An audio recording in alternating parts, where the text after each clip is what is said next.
Shadow Show. Shadow Show. Shadow Show. Shadow Show. Shadow Show. Shadow Show. Shadow Show. Shadowing it. I don't exactly speak the same language as Roy, so when I see him today in the big seat and he's had 7 days off, and I say, "Happy to see you. I've missed you," he doesn't believe me. Well, he has good reason. What do you mean he's got good reason? I mean, he's on the schedule. I mean, once every 7 days or so. He was on vacation. He wasn't off the schedule. He's vacationing, and I missed him, and we missed him, and I said that I missed him, and he didn't believe me. No, I don't. Is that not classic Roy? I mean, is that not a communication problem? No, I mean, you said it. You said it in English. I understood you. But no, I didn't. I didn't believe you. Sorry. Okay, but I meant it. You've known me to be insincere in this regard. No, I've showered you with compliments when I knew exactly how many days you'd been gone, and I've missed you. I've been filled with longing, and today you're in the big chair, and I was happy to see you. You bring me, you know this, for a long time in that seat. You've brought me comfort for 20 years. You know this. So Yeah. I've missed you. Why would you not believe that? I believe that you are very sincere, but I'm not very used to getting compliments around here. So, yeah. Right. This is not a good complimentary place. This place is very bad for compliments, I would say. he just missed you, Roy. That's what he's trying to I say. appreciate that. We all have our questions, but, Dan is a sincere guy, and he said he missed you. So I believe him. Roy, why is Billy's thumb down behind you? What just happened with your Because thumb? he probably doesn't believe you. No, the TV was asking if someone was sitting next to me, thumbs up or thumbs down. I said thumbs down. Oh, so Billy and Jessica got the entirety of the back row. No encumberments. No, Mike Ryan has been banned for another day. So the college football's all going to come from over there. Do you miss him? The college football, no. But Jessica's coming. But Jessica hasn't had time to talk about this except for one segment with us in the last 2 days. So I imagine she's coming hot too. And I think the problem, Jessica, is that people are tired of hearing us talk like 4 days overdue on college, on the 12th or 13th best team in college football. We really broke out into a sports radio show around college football. So wait, the problem is that I wasn't on the schedule Monday, but I was on the show Monday. But you could have put me on the schedule Monday, and then we would have just done it on Monday. But we don't have to do it today. We could just move on. I'm fine with that. Yeah, I missed you, Jess. I missed you. Thank you. All right, we've got Genesis. Is she here yet today? God, I hope so. I miss her. Yeah. Okay. All right. We got to see if Jessica. We've got to see if Genesis is ready to go because I've got some tension here with Stugotz. I want Stugotz to do Genesis. He doesn't want to do Genesis. We'll see if I can talk him into it. Historically, I am not able to talk Stugotz into much of anything.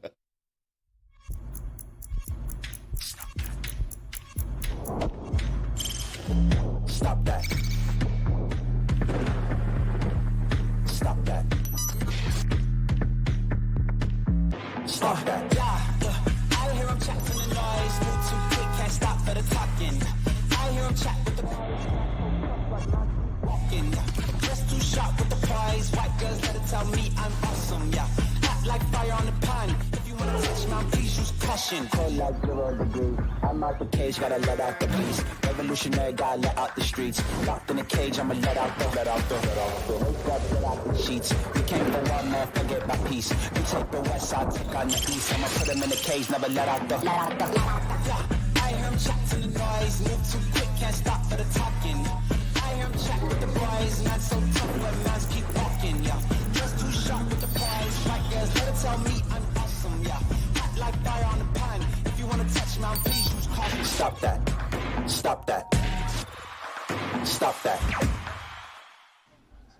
All right, this isn't the way to do this for poor Roy, getting into the chair after 7 days off when I've missed him. He gets in the chair, and they're counting me in, 9, 8, and Roy is like, none of my shit works. Yep. My regular headset for executive producer has died on me. All right. So I'm board out. All right, so that's a good thing to learn from Robert 9 seconds before going live. Nothing can go wrong there when you're in charge. Awesome. It's great to see Robert scurry in and out of the room. Get total confidence when I look up and see that we're in the steady care of Roy and Jeremy as some sort of green witch situation. I will say that Robert is a very comforting presence, though, here at Meadowlark Calming Media. presence, yeah, Robert. Yeah, no I never doubt see him about it. panicked. Right. Yep. Agreed. Never sweats. He handled that with great grace. 9 seconds out as Roy just barked at me. And I'm getting the countdown. None of my shit works. And we're going live. Not the best way to handle all of this. We will move on nonetheless.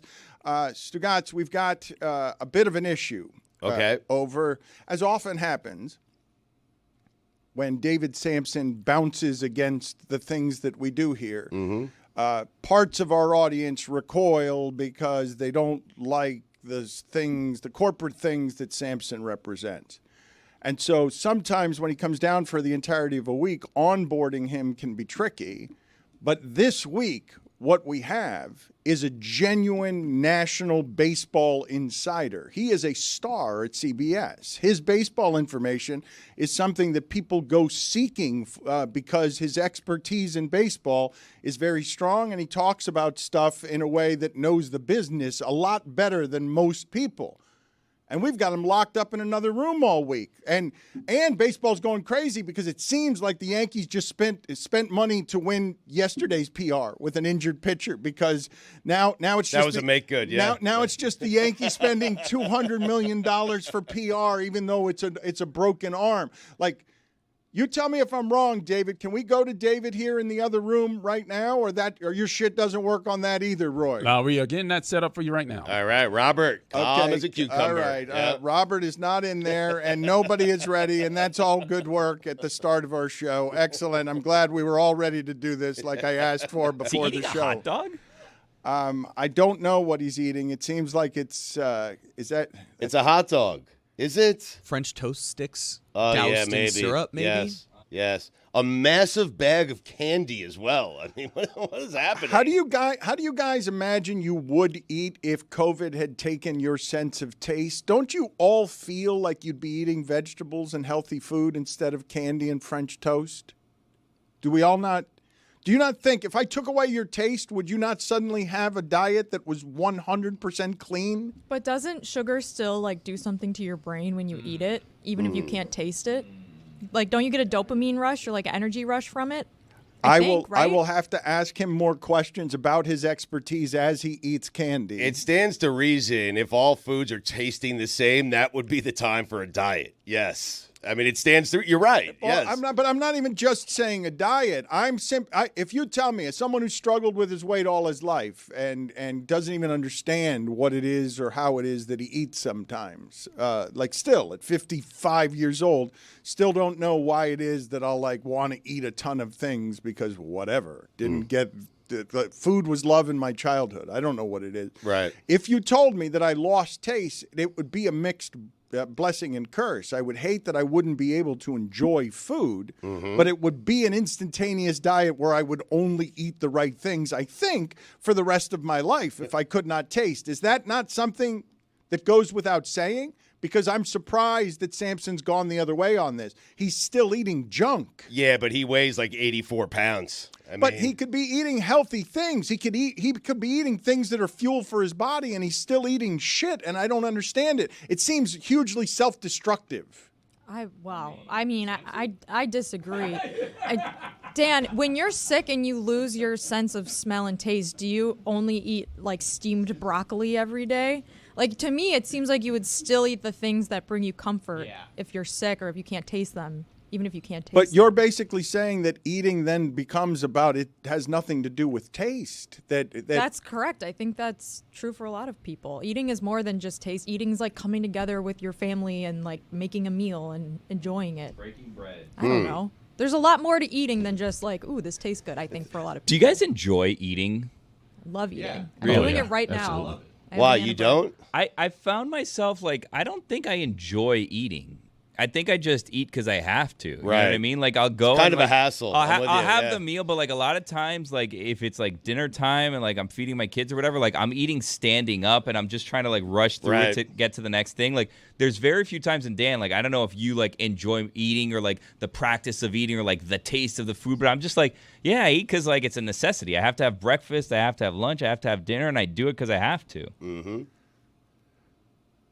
3 squares. I mean, He asked you a question. He didn't ask me a question. I don't know what your eating habits are. I found them to be vaguely disgusting. It's walking around with a piece of bacon in your hand and no plate and no napkin. That's eating, Dan. Over 20 years, I've seen some strange eating habits. For about 10 years, Roy straight ate from a vending machine. 10 straight years. Mm-hmm. Now, Stugotz, when I see him eating, it's usually, I saw bacon sandwiches the other day, which confused me. I didn't know there was such a thing as just a sandwich with bacon. I don't like a bacon sandwich. I just like the bacon. But I don't need the bread with the bacon. But I did not even know there was a bacon sandwich. I was wondering if Meadowlark is like skimping on breakfast all of a sudden because we're hard times and we're making bacon sandwiches, which seems like not a cheap sandwich, but also doesn't seem like a real sandwich. Because Samson was coming into town, so we needed to show him that we were cost-cutting wherever we could. Yeah. So there was no cheese. There was no condiments like ketchup or anything. I think it might have had also mayonnaise or something on it. I don't know. I couldn't tell. It had something white near it, but it struck me as odd that it would be just a bacon sandwich. But you guys are looking at me with some sort of disgust. I marvel every day. We've got a company that feeds people breakfast and lunch.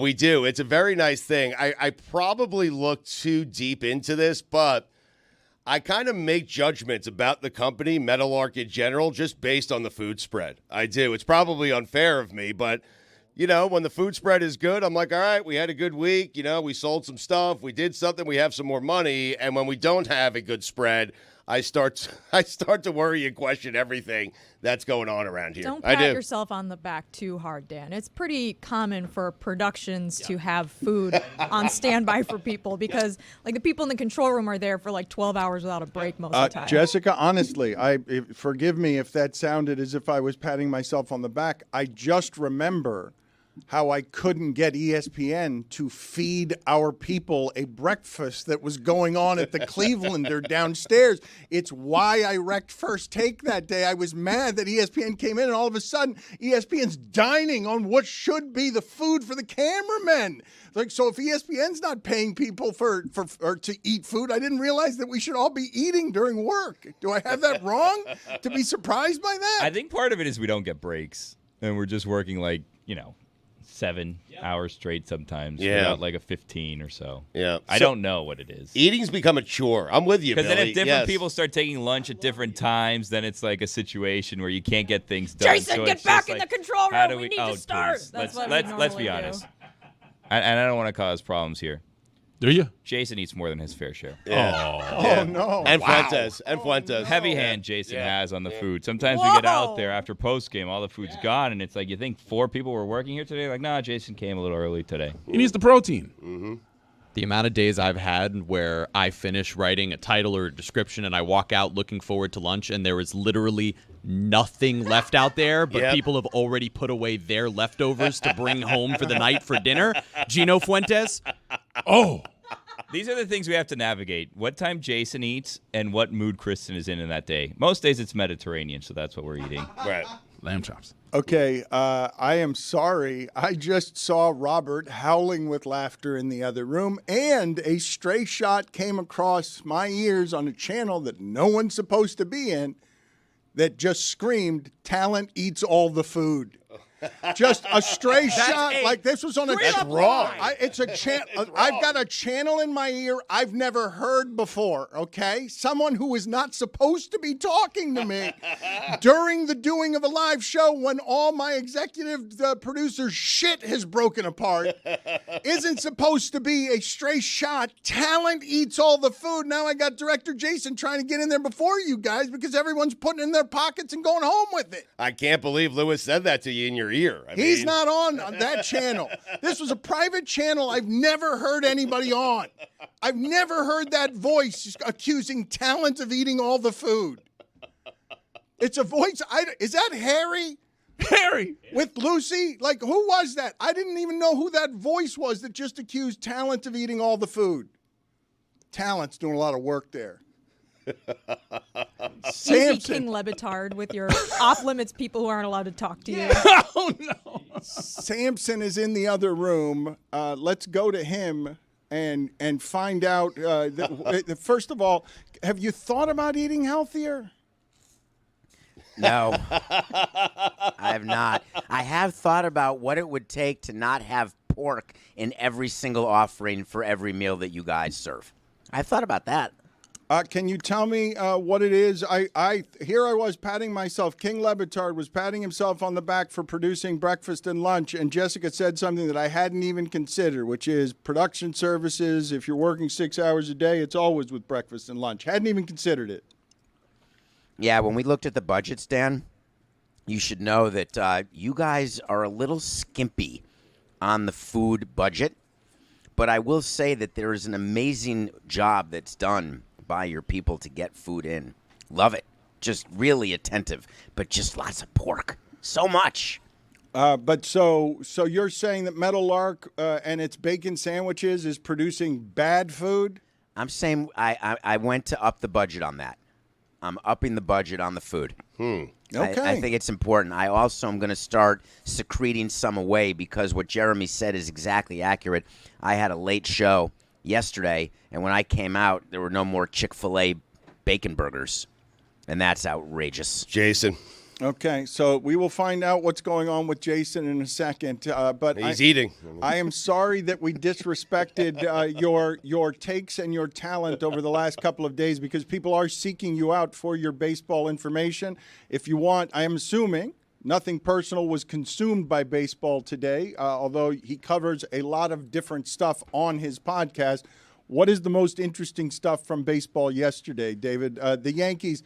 I happened to be talking to you when the Yankees news came in, and you were legitimately shocked. Like you sounded like you were appalled by the idea that the Yankees would just try to buy $200 million worth of PR.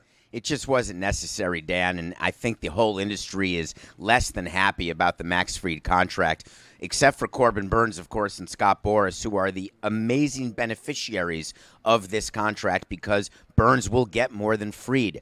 And what the Yankees did here, this is not how they used to be. They're being so reactive against the Mets, who are pretending that they can take over New York. They're looking at the videos of Turturro. They're actually reacting to fans and this visceral anger that's not just towards Soto, it's also toward the Yankees organization. They felt this pressure. And one day after Brian Cashman said, we're not going to be drunken sailors, he was worse than a drunken sailor. He was a blackout drunken sailor. And when that happens, nothing good happens after that. So the rule is you do not mix alcohol and Adderall. You do not mix a long-term contract after you lose another long-term contract because you lose every time. But was Max Fried not something that the Yankees needed? Like a pitcher at that level, a left-handed pitcher in particular, the Yankees were desperate for starting pitching down the stretch. Oh, but Jeremy, I simply assume that what Sampson is doing there is that's not worth it because it's going to get hurt. You cannot trust that body to not break down. But there's a value in pitchers, no? Guys, over the last 5 seasons, he leads Major League Baseball in ERA. You're acting like they signed a bad pitcher yesterday. No. I'm not, Stu. I'm not acting like he's a bad pitcher at all. I'm telling you that there are stats that were given inside, and I wish that I had kept the slides. If I had known that I was going to lose my job, I may have kept all sorts of materials and walked out the door with it. But the slides that Bud Selig and Rob Manfred would put up that the union was not allowed to see, except for people scurrying out of the room to leak it to Ron Blum, if you know, you know, are all about old pitchers and how bad they are, how it never works. So for me, I know Max Fried is an 8-year deal. He's pitching at 31. He is not going to make it the full 8 years. And remember, the Yankees just signed Rodon, another lefty. And guess what? That deal hasn't worked. So it's just like they're compounding it. I don't blame the Yankees for wanting Fried, but I do say the 8 years is absurd. I mean, we're looking at a Major League Baseball with two different ways to operate, right? There's the haves and the have-nots. The Yankees are one of the haves. And so if they want, with their ownership group, to spend money sort of recklessly with the idea of all we need is one World Series in this contract. We need to get to and win a World Series. We were there last year. Now we lose Juan Soto. What do we do next? Let's go acquire another arm that, if healthy, is one of the very best pitchers in Major League Baseball. They were dealing with injuries with Rodon last year. They were dealing with all sorts of injuries to their starters and their relievers. They figured out a way to get there, and their view must be Cole, Fried, Rodon, continued, is good enough to get them to where they want to be, they can spend as much money as they want. There's no cap. Dan, I can only tell you that we need a cap. Okay, I'm not doing this with you. I'm not going to do this with you. You don't have a cap, and so therefore more money for everybody. And Jeremy's not wrong when he says, yeah, just spill it all over the place. Who cares? It's funny money. The customers are going to get more players that they want. You're not exactly wrong. This is an ace type of pitcher, but all Sampson's doing there is saying you can't guarantee $215 million to somebody you're pretty sure is going to get hurt. Soto can also get hurt, but as a pitcher, you're pretty sure this guy's going to get hurt. But why not? Because you're the Yankees. Every one of these teams makes at the top, has an unlimited amount of money they're allowed to spend. So realistically, who cares if it's reckless if you're a Dodgers or a Mets or a Yankees? Because you want to win. And whatever the bottom dollar line is that you need to get that player that's going to help you be better than all of the rest of the teams in Major League Baseball, you're just going to spend it. And it's reckless in terms of, he's going to deal with injuries, and at the back end of that contract, it's going to be bad, but you're the Yankees. You can just spend more later. They can afford to be reckless. Right. They can. I mean, you're right. I agree with you. And Dan's talking about the injuries with Fried. I mean, 3 of the last 4 seasons, he has started 28-plus games. I mean, I know he got hurt 2 years ago, but he's been, for the most part, he's been healthy throughout his career. They still also have over $500 million that they didn't just give Correct. to Soto. Yes. That they can now use to get like a Christian Walker type or something and improve first base. So, like, you can now spread the wealth that you're going to spend on one player to different positions, and then hopefully that will get you to where you couldn't get to last year. Don't you assume, Sampson, that once all of this continues to escalate with the Yankees are going to get pressure to be in this game, prices are going to skyrocket everywhere, and you're going to explain to us what it means that the Dodgers have $1 billion in deferred payments, so one can assume they'll keep getting more Blake Snells too, right? They certainly have the opportunity, but I want to remind everybody that we've been talking about this for 25 years. And 25 years, thank you for having me in this room. Wait a minute. Why did that just happen? Hold on a second. Explain to me how we could be such an unprofessional organization. How can that just happen to top baseball CBS insider David Sampson, where you guys just have a small room? He's at the top of his profession, and you guys. She's on the floor in the corner under the table. This is not appropriate. You are not respecting. My hands are right here. I did not put baby in a corner. This is a professional environment, and you guys need to get out of the camera shot. Izzy, get the hell out of the camera shot. Everybody get your shit together. And David, baseball's finances are making it so that Dan, she's trying to do her job. Our green room is also the makeup room because we don't have a dedicated makeup room. And Jessie is just in there. She's trying to go pick up her kid from daycare with all her makeup, and it's stuck there being held hostage by David. by me. Jessica, this was my choice to be in here eating meat with potatoes and having candy. Yeah. This is really what I wanted to be doing. Well, now I'm much happier. Don't put your hand in there. Do not put your hand in there. Do not. Do it. Okay. We're talking about a candy bag. You just touched your hand. All right, see, look, now wait a minute. Now look at Go to a commercial. No, we're not going to commercial, but look at what just happened here. David, that is wildly inappropriate optics, unfriendly, unkind, because you're a germaphobe, and Jessie's just hungry. She's a desperate rat working in the shadows of this startup, in the startup living, and you're trying to be a professional over there. She's hiding in a corner. She comes out for her first time to frolic on camera, reaches into your bag, and you're disgusted because you won't let anyone else touch your sugar. I have pork-infested potatoes right here if you want. David, what is happening with the business of baseball right now? Thank you. It'd be nice if we could talk about that for a moment, Dan. We'll talk about it. This is not an example where the haves and have-nots. It's just starting, Jeremy, when you were just a little pisher. This same thing was being spoken about in 2003 when the Marlins won the World Series. There was the big bad Yankees against the small market Marlins. So this is an old story. So none of this should concern anybody. Nobody's acting differently than they used to act. The numbers are just different. But in the NBA, they're different too. In the NFL, they're different. Jim Kelly never made in a career what Daniel Jones makes in a year. I mean, I don't know if that's a fact. That's reckless journalism. But let's pretend it's something close to that. Hold on a second. I got to help you here. Just wait a second. Yeah, if you're going to do it that poorly, get your shit together, man. If I had... Time to throw away all journalistic credibility and get reckless.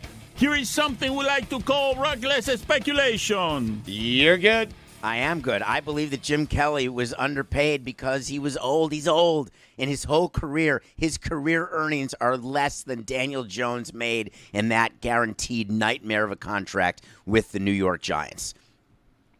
He's right. Oh, my God. Think of the Jim Kelly made insanity. $28 million. Daniel Jones made 36 this year. Yeah, so the money in the sport is crazy, and more of it's going to be shared. But you saw what just happened at the bottom of the standings yesterday, right? If you are one of the people like Billy, who still has an allegiance to the Marlins, they trade their one name popular player, a guy that people actually like, one of the last embers of connection to anybody. Yeah, that guy's kind of fun. He hits giant home runs and roly-poly runs around the bases. He looks funny. I can get attached to that. And they have him for a couple of years. They make a playoffs miraculously in the middle of the pandemic. It looks like they're going to get back in the game. Well, they made the playoffs twice. They made one in the pandemic, and they made one a year. Like not this past season, the one before. That's correct. He Yes. was also under team control, which is why this is particularly odd. Okay, so walk us through with the former president of the Marlins how you're hurt by that Berger trade, because he was the last guy out the door who had a name that anybody connected to. Well, I mean, they still have Sandy on the team, but we'll see how long he's still on the team. They still have Luzardo on the team, but he's been the subject of trade rumors already at the winter meetings. They still have Yuri on the team, but we'll see when he comes back from his injury and how long he's on the team. I mean, it's just kind of like the weird thing about Jake Berger is that you had him under control, but it seems as though he was not someone that fit the profile of what Peter Bendix wants this team to be. He wasn't great defensively. Offensively, he hit home runs, but that's basically all that he would do. So they sent him away, and they got 3 prospects, and now we'll see what happens, and we'll see if they can build in the draft. And, oh, by the way, they had tied for the highest odds in getting the number 1 pick yesterday in the draft lottery, and they lost the lottery, and now they're picking 7th. So we'll see what they do with the 7th pick in the draft, which is not a guarantee anyways. The problem is like you're rebuilding yet again with someone who was part of a successful organization, but you can realistically question how much of an input he had in making that organization a success, and if that is something that he can transfer down here. And so far, I mean, it's too early to tell, but it's also one of those situations where it's like, how many people do I want to give 4 years to figure out if they know what they're doing or not? And they get rid of a lame duck manager that did his job by getting them to the playoffs. You want to parlay that into something that feels like a little bit like what Arizona was doing. You're trying to parlay successes. You're trying to build, right. But yesterday, while they're talking to the manager from the Dodgers, Casey McCullough, or whatever his name is, first base coach from an other organization. I thought it was Dave Roberts. While he's talking about Berger and what he means to the team, they trade him a couple of hours later, right? This is, and as the baseball nerds laugh at you because you had the best odds for the number 1 pick and you end up at 7. Also, like in fairness, like the manager situation, he kind of dumped them, right? Like they spun it as this was like a mutual parting of ways, but like there were reports that they tried to extend him and he turned that down and said, you know what, this is not going to work out here, and decided to leave. Because it's a dumpster. Skip decided that pretty much the moment Kim Ng wasn't brought back. He and Peter Bendix were not on the same page. Billy, is it difficult to root for a team that's simply not trying? It seems like they're not trying most of the time. Like the Jets are frustrating, but they're frustrating for different reasons. They just don't get it right. But it's not trying. It's not having enough money to compete in this atmosphere, combined with some incompetence. Not true. But that has to break you as a fan, I think, right? It's not true, guys. I keep listening. You keep me in this corner, but you guys are talking. There's plenty of small payroll teams that make the playoffs consistently. The Rays were one of them, but look at last year. The Guardians, look at the Orioles. They went through a rebuild, and they are now a force, and their payroll is not big at all. The Royals, there is a way to do it. I wasn't that good at it, but it wasn't for lack of trying. The fact is that Skip Schumacher he never even moved his family here. He was never going to be in Miami long term. He was using it as a stepping stone, and now he's back where he wanted to be closer to his kids. That's it. Peter Bendix was hired solely to do what the Rays do. This is what the Rays do. They don't get attached to any player. So you guys better get used to it. Will he be able to succeed? We'll wait to see. But Peter Bendix has the full support of Bruce Sherman, and he's doing exactly what he was told to do, trading away 4 years of control for a guy that just hits home runs once in a while, getting back 2 good infielders with 6 years of control each, plus a starting pitcher. You can bet your bippy you're going to make that trade every day. But just tell your manager about it. That makes it look unprofessional. Stop betting bippies. It's the only thing I bet. And wait to see is one of the lamest catchphrases there is anywhere in catchphrases. Thank you for your support. Just wait to see is useless as a take. It really is. Wait to see. Okay, thanks for nothing. Well, we talk about putting a salary cap in baseball, but should there be a salary cap floor and make some of these low bargain or low budget teams start spending more? There'll have to be, Roy. You can't have a cap without a floor. That's the reason why there's never been a cap, is there was no way to fund the floor, because teams like the Marlins would get together and say, we'll agree to a cap, and we'd love that, but you have to give us more revenue sharing in order to make sure we can get to a floor. Forgive me, I'm ignorant here. I really am ignorant. Didn't you get in trouble for not even making the floor with the Marlins? Didn't you get in trouble for hiding money in the corners because when they put a floor on the Marlins, all the other teams got mad because you were taking too big a percentage or something? You know what? Hold on. I think I got some of my facts wrong here. That's reckless. Jeremy, hold on. Hold on. Time to throw away all journalistic credibility and get reckless. You said 'em already, man. Here is something we like to call reckless speculation. You're good, Dan. Yeah, what did you get in trouble for? Because you got in trouble for something. We've never actually disclosed it, but I'm ready to disclose it right now. Really? Okay, Jeremy, look this up to see what we can cross-check against what the other teams were mad at you guys because you were not reaching the floor. Stop speculating with you're just wrong. It was the union. The union filed a grievance against multiple teams. The Marlins were one of them. The grievance stated that we were not, among other teams, using our revenue-sharing proceeds to improve the team on the field. So we had a deal with the commissioner, and the deal was that we will sign, and his name was Josh Johnson. We will sign Josh Johnson to an extension because we're getting into a new stadium, and we want him to be the opening day pitcher. We'll sign it, and we will write a letter saying that we were in violation and we're curing the violation in return for the dropping of the grievance against all the teams. We went Don Baylor. We took one right on the chin for baseball and signed Josh Johnson. And traded him a year later. Mm-hmm. Not a year later. That's not right, Billy. We traded him a year after the new stadium opened. Oh. Well, quite frankly, it seems like the Players Association could file the same grievance against the Marlins today. They did in 2018. Repeat offenders on this regard. That wasn't me. Look at him laughing. He's so happy. It's so just pleased with sinister. himself. Yes. It's just sinister. It's disgusting. You disgust me.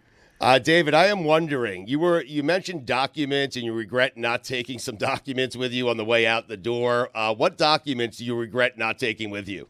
It's a good question. That is. Thank you, Stu. All of the stuff that we would get at owners' meetings, we and I have files of them, and I meant to take them as Jeter was walking into Marlins Park and I was walking out. So it's all of the exhibits that showed all of the players and all of the things that we have against the union and all of the nefarious things that we do. It's this smoking gun of crap, and now it's sitting in the wastebasket. Oh. It's very sad. Yeah, I thought I heard David also, and I don't know if this was from you or from someone else, that you also had like a personal vault with collectibles that you did not take on the way out that remained behind. Is that so?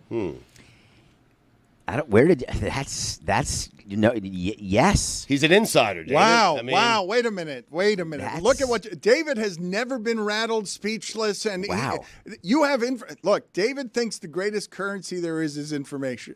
You just looked into his soul and told him something that he did not know that you knew about him, and he thinks he outsmarts everybody. You just left him speechless. He was stunned. Where'd you get this information, Billy? Well, I'm going to tell you that. Give his sources. You have a safe full of curios that you left behind. Who's got them? It would have been Jeter, and then he got fired. So now it's whoever is the new person in charge, if they can ever find it. So I'm not talking about the treasure chest that we buried underneath the foundation, Billy. And I don't know. I assume you're referring to something that I didn't think anyone knew about, which is a locked, vaulted area at Marlins Park, where there's a bunch of franchise collectibles, really valuable franchise collectibles that Sherman and Jeter did not know about. They were not included in the transaction. And what happened is I left and I forgot to empty it. And then my ID didn't work, and there was nothing I could do. And so they're still there. Maybe. Unless you have them, Billy. I am shocked that you left that place without money, without things that have value, and without a smoking gun. That is unlike you, David Sampson. It was a very difficult day. I was doing the full Jesse Eisenberg from the Social Network, just pressing refresh on the computer to make sure that Sherman's $1.2 billion had cleared. And I'm not kidding, Stu. That's how a deal closes. I know. When the money hits your account from escrow, that's when I was informed and told that I would walk out of the building and Jeter would walk in. So Jeter was in the parking lot. I was in my office. And once the refresh happened and the money hit, I got up and left. And I completely was so flummoxed that I left the vault. There's really good stuff in there, Billy, from the history of the franchise that I assume could have been in my room.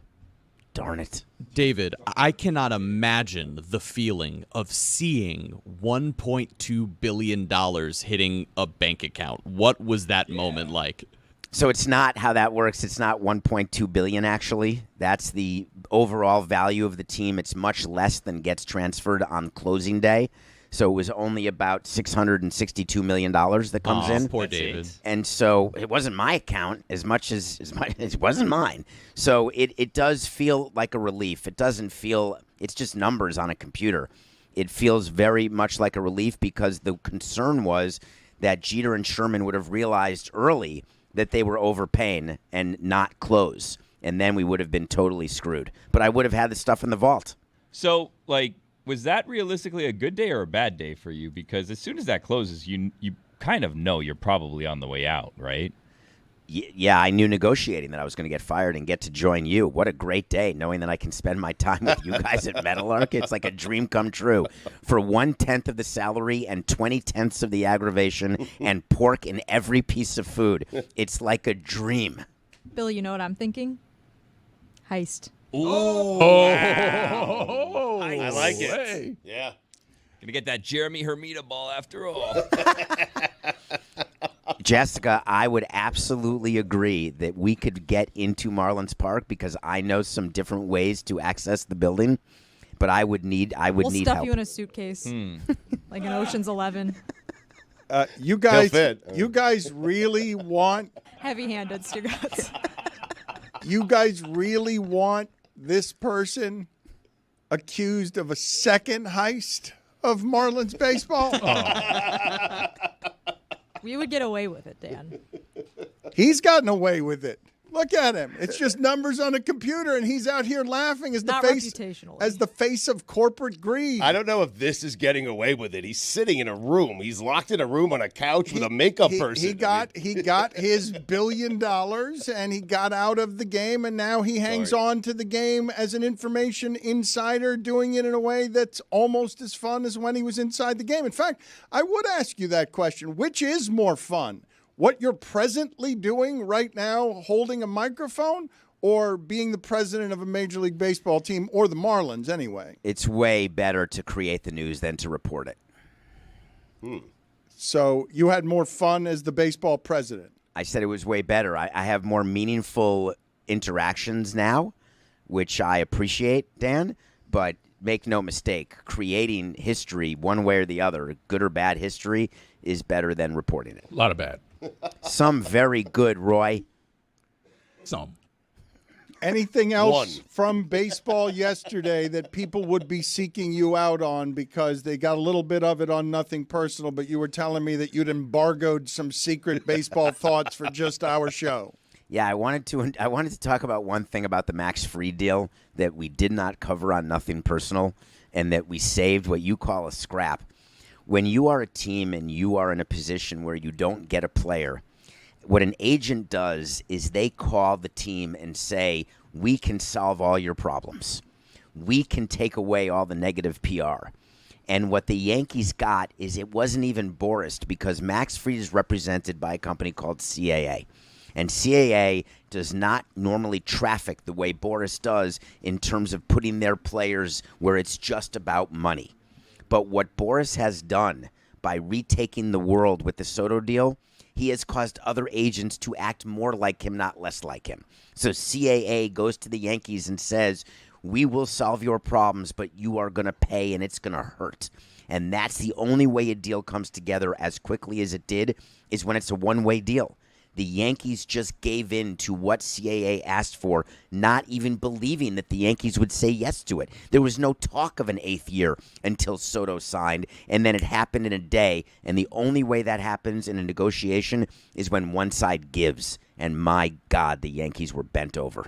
David, if you're worried about the pork at lunch, I think with that $662 million, you could probably buy a spread for everybody. Jeremy, I was the president. I have as much equity in that team as you do in Meadowlark. Well, you're right. I guess that's why we both can't pay for lunch. And there's pork.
Hey guys, download the Game Time app, create an account, and use code DAN, that's DAN, for $20 off your first purchase. Terms apply. Download Game Time today. What time is it?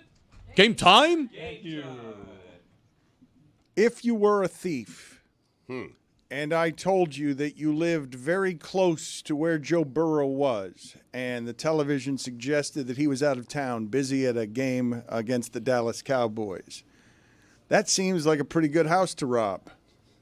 I don't know if he's always got security around his house, but if you've recently read reports that he bought a $3 million Batmobile, that seems like a pretty good house to rob if you know that he's in Dallas and not home. I'm surprised this doesn't happen more often. Well, it has been. That's why this is a story making headlines. You make it seem like it's a coincidence that a burglar happened to be near Joe Burrow's house, but the NFL and NBA PA have apparently sent out memos to players over the last few months about a string of high-profile burglaries that have happened while players are at games. It just happened to Kelsey and Patrick Mahomes, I believe. Mm-hmm, yeah. Exactly. Bling ring. If you guys can read about Anton Jameson, I remember talking to him many years ago about his security system at home and how often he would circle his neighborhood to make sure he was not being followed because if people know you have money and know where you are at all times, there are ways to take your money. But what are the details on Joe Burrow? Like what was stolen from his home? Because the other thing is, right, single athletes. If you're not married and there's not family, you're a single person and you're very wealthy, you're more likely to have an empty home, are you not? It wasn't empty. There was a swimsuit model. An employee, Also, like, that's if you the way are, I always imagine it. If you are married, wouldn't your partner be at the game that you're playing in anyways? So I don't understand. You're just reckless. I didn't assume. You think that Joe Burrow goes to work and his hypothetical wife's like, I'm going to stay home. I'll stay home and watch the house. I'm reckless by assuming that Joe Burrow doesn't have a swimsuit model at home. That's what you're saying. No, you're reckless for saying that a married person, their spouse would stay home while they're playing. I'm talking about just family in general. There is more likely than a single person. Am I wrong about that? There might be family at home more likely than if there were a single person. It is okay for Dan to think that when Joe Burrow leaves the home, he's leaving his home empty. It's okay. Like, I'm with you on that. Yes, he's not married. I mean, what is the relevance of being married and leaving your home solo? I was David. I don't understand the distinction. Like, it's very well documented that like family members go to football games with their I just assumed that if a family lived in a home or a single person lived in a home, just probability by the numbers who live in the home, it's more likely that someone will be there if I'm choosing a home that has 9 people in it than if it has 1 person in it. Well, now you're saying 9 people. I'm just saying I'm making it a family. I'm making it a family. The whole family's going to the game, Dan. Have you heard of living girlfriend? Now we're talking about Philip Ryan Rivers. Fitzpatrick's family was always at the game. We're not talking about Philip Rivers. We're talking about maybe a wife and 2 kids. I'm not even going to go Hispanic stereotype. I was actually doing Manny Ramirez in my neighborhood. Right. He had 9 people there. I think that there is there's less times at Joe Burrow's home alone than you'd expect. Well, clearly there was a swimsuit model there. I guess I'm supposed to be surprised there was only 1. Well, no, that's an employee of his. So that's the other little nugget about this, that it wasn't family or a girlfriend. Apparently, and we need to get some better info because I love to recklessly speculate about this situation, but I won't. A swimsuit model, not a girlfriend, not a family member, but in his home during a game. Do we have a thought? Was she hired to do that? Is she being paid? And if she's being paid, to do what exactly? You have a lot of questions. I just want to know why his house was burgled, how it was burgled, and how many other burglaries there are happening. Potential inside job? What do you think? I'm just saying that Joe Burrow is not aware of what was stolen yet. So he couldn't even tell us because he had to go home first and take a look. Why couldn't he call the swimsuit model and say, can we FaceTime? Apparently she called 911 and... No? She called her mom. Her mom called 911. That's right. She called her mom. I did read that. I feel like into her. If you're not sure if you're being robbed, you probably would call someone first and be like, should I call 911? Personally, I would just call 911 immediately. But I could see being like, I don't know what to do. Like, maybe I'm hearing things. Can you talk me through this? Actually, what I read is that there was broken glass Yes, a shattered window. That's 911 time, not mommy time. Can you guys tell me why it is that Jessica is the only one amongst us watching Hard Knocks? I remember a glorious time in the history of Hard Knocks where football fans were so enthusiastic about getting just a little bit of access that it would be operatic. When Hard Knocks would arrive with your team, teams would object. I don't want my privacy invaded like that. And football would grow, giving you a really packaged product about the insides of your team. None of the teams wanted to do it. Fans loved the access of it. Why is Jessica the only one around here who cares at all about watching what I'd assume would be interesting Hard Knocks? I can only speak for myself, of course, but Hard Knocks was something that got me excited for the football season. Once I'm inside the football season, I don't need Hard Knocks anymore. I'm already excited. Like, football's here. I'm in the midst of it. I'm in the middle of it. And so I think Hard Knocks, they're doing too many, to be honest with you. It's also, it's the third Hard Knocks since, like, June. Right. And our viewing habits have changed. Like, I'll watch Hard Knocks when I can watch, like, 4 of them back to back. You guys are wrong. It's because the Steelers are in it, and they're winning a lot of games. That's the only reason I'm watching it, and it's awesome. Tomlin looks great. The team is fun. I'm enjoying every second of it. It has been delightful last 2 episodes. And you know who hasn't been in it? The Ravens have barely been in the season because they were on a bye week, and then they played the Eagles the first week, so there wasn't a lot because it wasn't a divisional game. So I have to watch the Ravens. I'm just watching Steelers, and I'm injecting it straight into my veins every Tuesday night. What is the turnaround, the editing time? Because this is pretty different than the franchise that they did with baseball. Right. Are they filming and then releasing within a week? Within a day. The Monday night game was part of this week's episode. Wow. The Bengals-Cowboys game. They must be working 3 shifts. Well, what they're doing is really ambitious in the content age, as everyone has seen what access gets you nowadays. The fact that they're mass-producing Hard Knocks while Bryant Gumbel goes off the air after 29 years is a suspicious number if he was getting his own way. I don't think that 29 years is the way that Bryant Gumbel's career should end. I think he should get a round number. He should get the 30 that he might probably want as opposed to the 29. But costs are being cut everywhere except around football. That business is booming everywhere. And the content football business, whether Stugotz, you're in on Hard Knocks or not, a winner with the mythology coach who has 18 straight winning seasons and none of us understand how he's winning, with the discard that Sean Payton couldn't do anything with in Denver and didn't have a quarterback last year. And so how did he fix it? He went and got 2, and now he never loses, and he's a leader of men, but I don't trust him to win in the playoffs because I don't think his team is quite good enough, even though his defense clearly is. His defense is clearly good enough. For Jessica to be eating that up on Hard Knocks because she's getting what is close to the most unprecedented inside access to Steelers football you've ever had, correct? I mean, I can't believe the Steelers. There were videos where it did not look like Mike Tomlin wanted to be a part of it. He was like, "Get this mic off me!" Like behind the scenes videos. Yeah. But he's doing the interviews and he's sitting down and talking to the cameras. Like, I think maybe secretly deep down he likes it. But yeah, it is strange to see the Steelers on Hard Knocks because they are a team that you would never, ever, ever expect to be on training camp Hard Knocks because they always are in the playoffs and they're always winning games. And they're a team that, like the Giants, they don't want the cameras in the building. Now, the Giants eventually relented with their offseason Hard Knocks season, which I think there's been some criticisms of now, especially the way their season has gone. But I actually really like that show, too. The only Hard Knocks I haven't liked this year is the Bears one because it was so boring. It was just dry and just there was nothing. No one is consuming Hard Knocks around here like you are. That's true. Eberflus. Yeah, he got me with the beard for a minute. I was like, he's going to make it through the season because of the rebrand. I was wrong. Without the beard, I don't think he even makes it to week 4. I think the beard got him to Thanksgiving. But I thought the beard would get him to January. I did.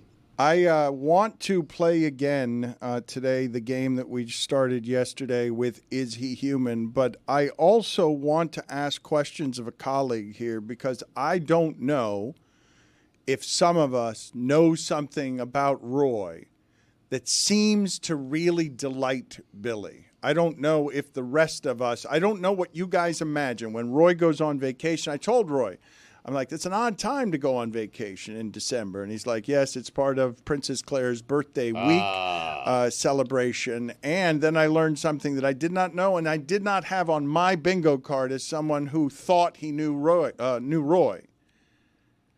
Billy is delighted to learn that Roy is a big cruise guy. Mm-hmm. Big cruise guy, Roy. Get out of here. Yeah. The 3-dayer? It was from Thursday to Monday morning. Oh, wow. 4-dayer. Wow. Longer one. That's fun. I came in and there was like Roy was on vacation. I like he was because like scheduling here, like sometimes I don't see people for like 2 weeks and I just assume it was the scheduling, so I didn't know where Roy was. Right. So Roy was like, I was on vacation, I was on a cruise, and I was like, oh cool, like awesome. Where'd you go? He goes, I don't know. And I'm like, how is that even possible? He's like, got on the boat. They told me to go on the boat. I got on the boat. I rode the boat around. I don't know where we got off. Well, it's a ship. Now Roy said boat. Well, interchangeable. No. What do you Two know? different words. Boat and ship are two different words. All right, fine. Vessel. How about that? Is that better? Well, I was excited because the happiest I've ever seen Roy was when we were in the Bahamas together. When we went there was like a 790 event at the Atlantis in the Bahamas, and me and Roy were roomies. Yes. Yeah, so we were there. It's the only time I've ever seen Roy wearing shorts. We went on the lazy river together. We went on the lazy river with Roy. Roy loved it. He was so good on the lazy river. Then we had a No one lets the lazy river take you where the lazy river takes you better than Roy. Yeah. I mean, it's fantastic. Then we had like a weird situation where we were like, there was like the Cove or whatever, like the VIP section, and that's where we saw, who was that we saw there? From the Falcons. Julio Jones. We saw Julio Jones there. Yes, I was spying on him. Yeah, we were spying on Julio Jones because he just so got strange. injured. It was a really strange, honestly, like 24 hours because me and Roy were excluded from the trip, but then we were brought along. So we flew out, and then we flew back out the next day. We were in a room. We shared the room together. We weren't supposed to be in the Cove, but it was one of those things of act like you belong, and we had like a key. Then we just flashed him someone else's room key. But that's not how you're supposed to get in there. It's like a private situation. So then Roy got caught because he didn't play it cool enough. And then there was like this whole hubbub that was caused, and it became a principal thing. So Dan had to add Roy to Dan's room at a cost. And by the way, there was like 2 hours of sunlight left, so I don't think Roy ever ended up going to the Cove, but it just became a thing with the security guard not letting Roy in. It was a whole thing. The point is, it's the happiest I've ever seen Roy, and I saw him in shorts, so I figured Cruise Roy was the same thing, so I was asking all these great details of like, where'd you go? How was it? How was the cruise? How'd you go? Who'd you go with? He's like, I don't know. For everything. He didn't know anything about this cruise. Did you ask him about the drink package? No, I didn't get. I'm dry right now, so no drink package for me. Thank you. That's a harder way to do the cruise. Wow. It sure is. It's also rough waters now. A December cruise in the Caribbean is not fun. Oh, yeah, it was very choppy. Very choppy. The boat was definitely rocking. You should have come to me before Claire was born. I could have told you when to have her be born, and then you know when to do the birthday cruise. I wish I did. Like right before? Yeah. Like right 10 before. seconds before? No, I get like no. 9-month notice. Like, not a good time. What for do you birthday guys cruises. imagine cruise ship Roy is? Is he is he playing any of the games? Is he? Well, he's not drinking, so that's a bad start. Is he gambling? Is he doing the buffet? Is he hitting the buffet extra hard? Like, what do you? Is he whirlpooling it? Like, what are you imagining cruise ship Roy is? Well, here's the problem. We can only imagine, right? Because like we've gotten to the point that he wants to give us so few details, he won't even tell us where the cruise went and pretends as though he doesn't know where the stops I don't were. think he knows. I think he never got off the boat. He wasn't that interested in whatever it was, 8 hours in the Bahamas, and he's like, I just stayed on the ship. I think when you go on a cruise, the cruise ship is your destination. I mean, I never get off the cruise ship. No, there's ever. Roy, did you get off the cruise ship? I did. island? Apparently, yeah, it was on island. It was a city called Labadee. Oh. Haiti. You went to Haiti. Okay. Hey, well, how about that? Labadee, yeah. Yeah, okay, we went to Haiti. No apparently. idea where know he what gets you- on a you have to ship take a with no passport. idea You don't know where you're he's going. Yeah, I had a passport. Yeah, I had no.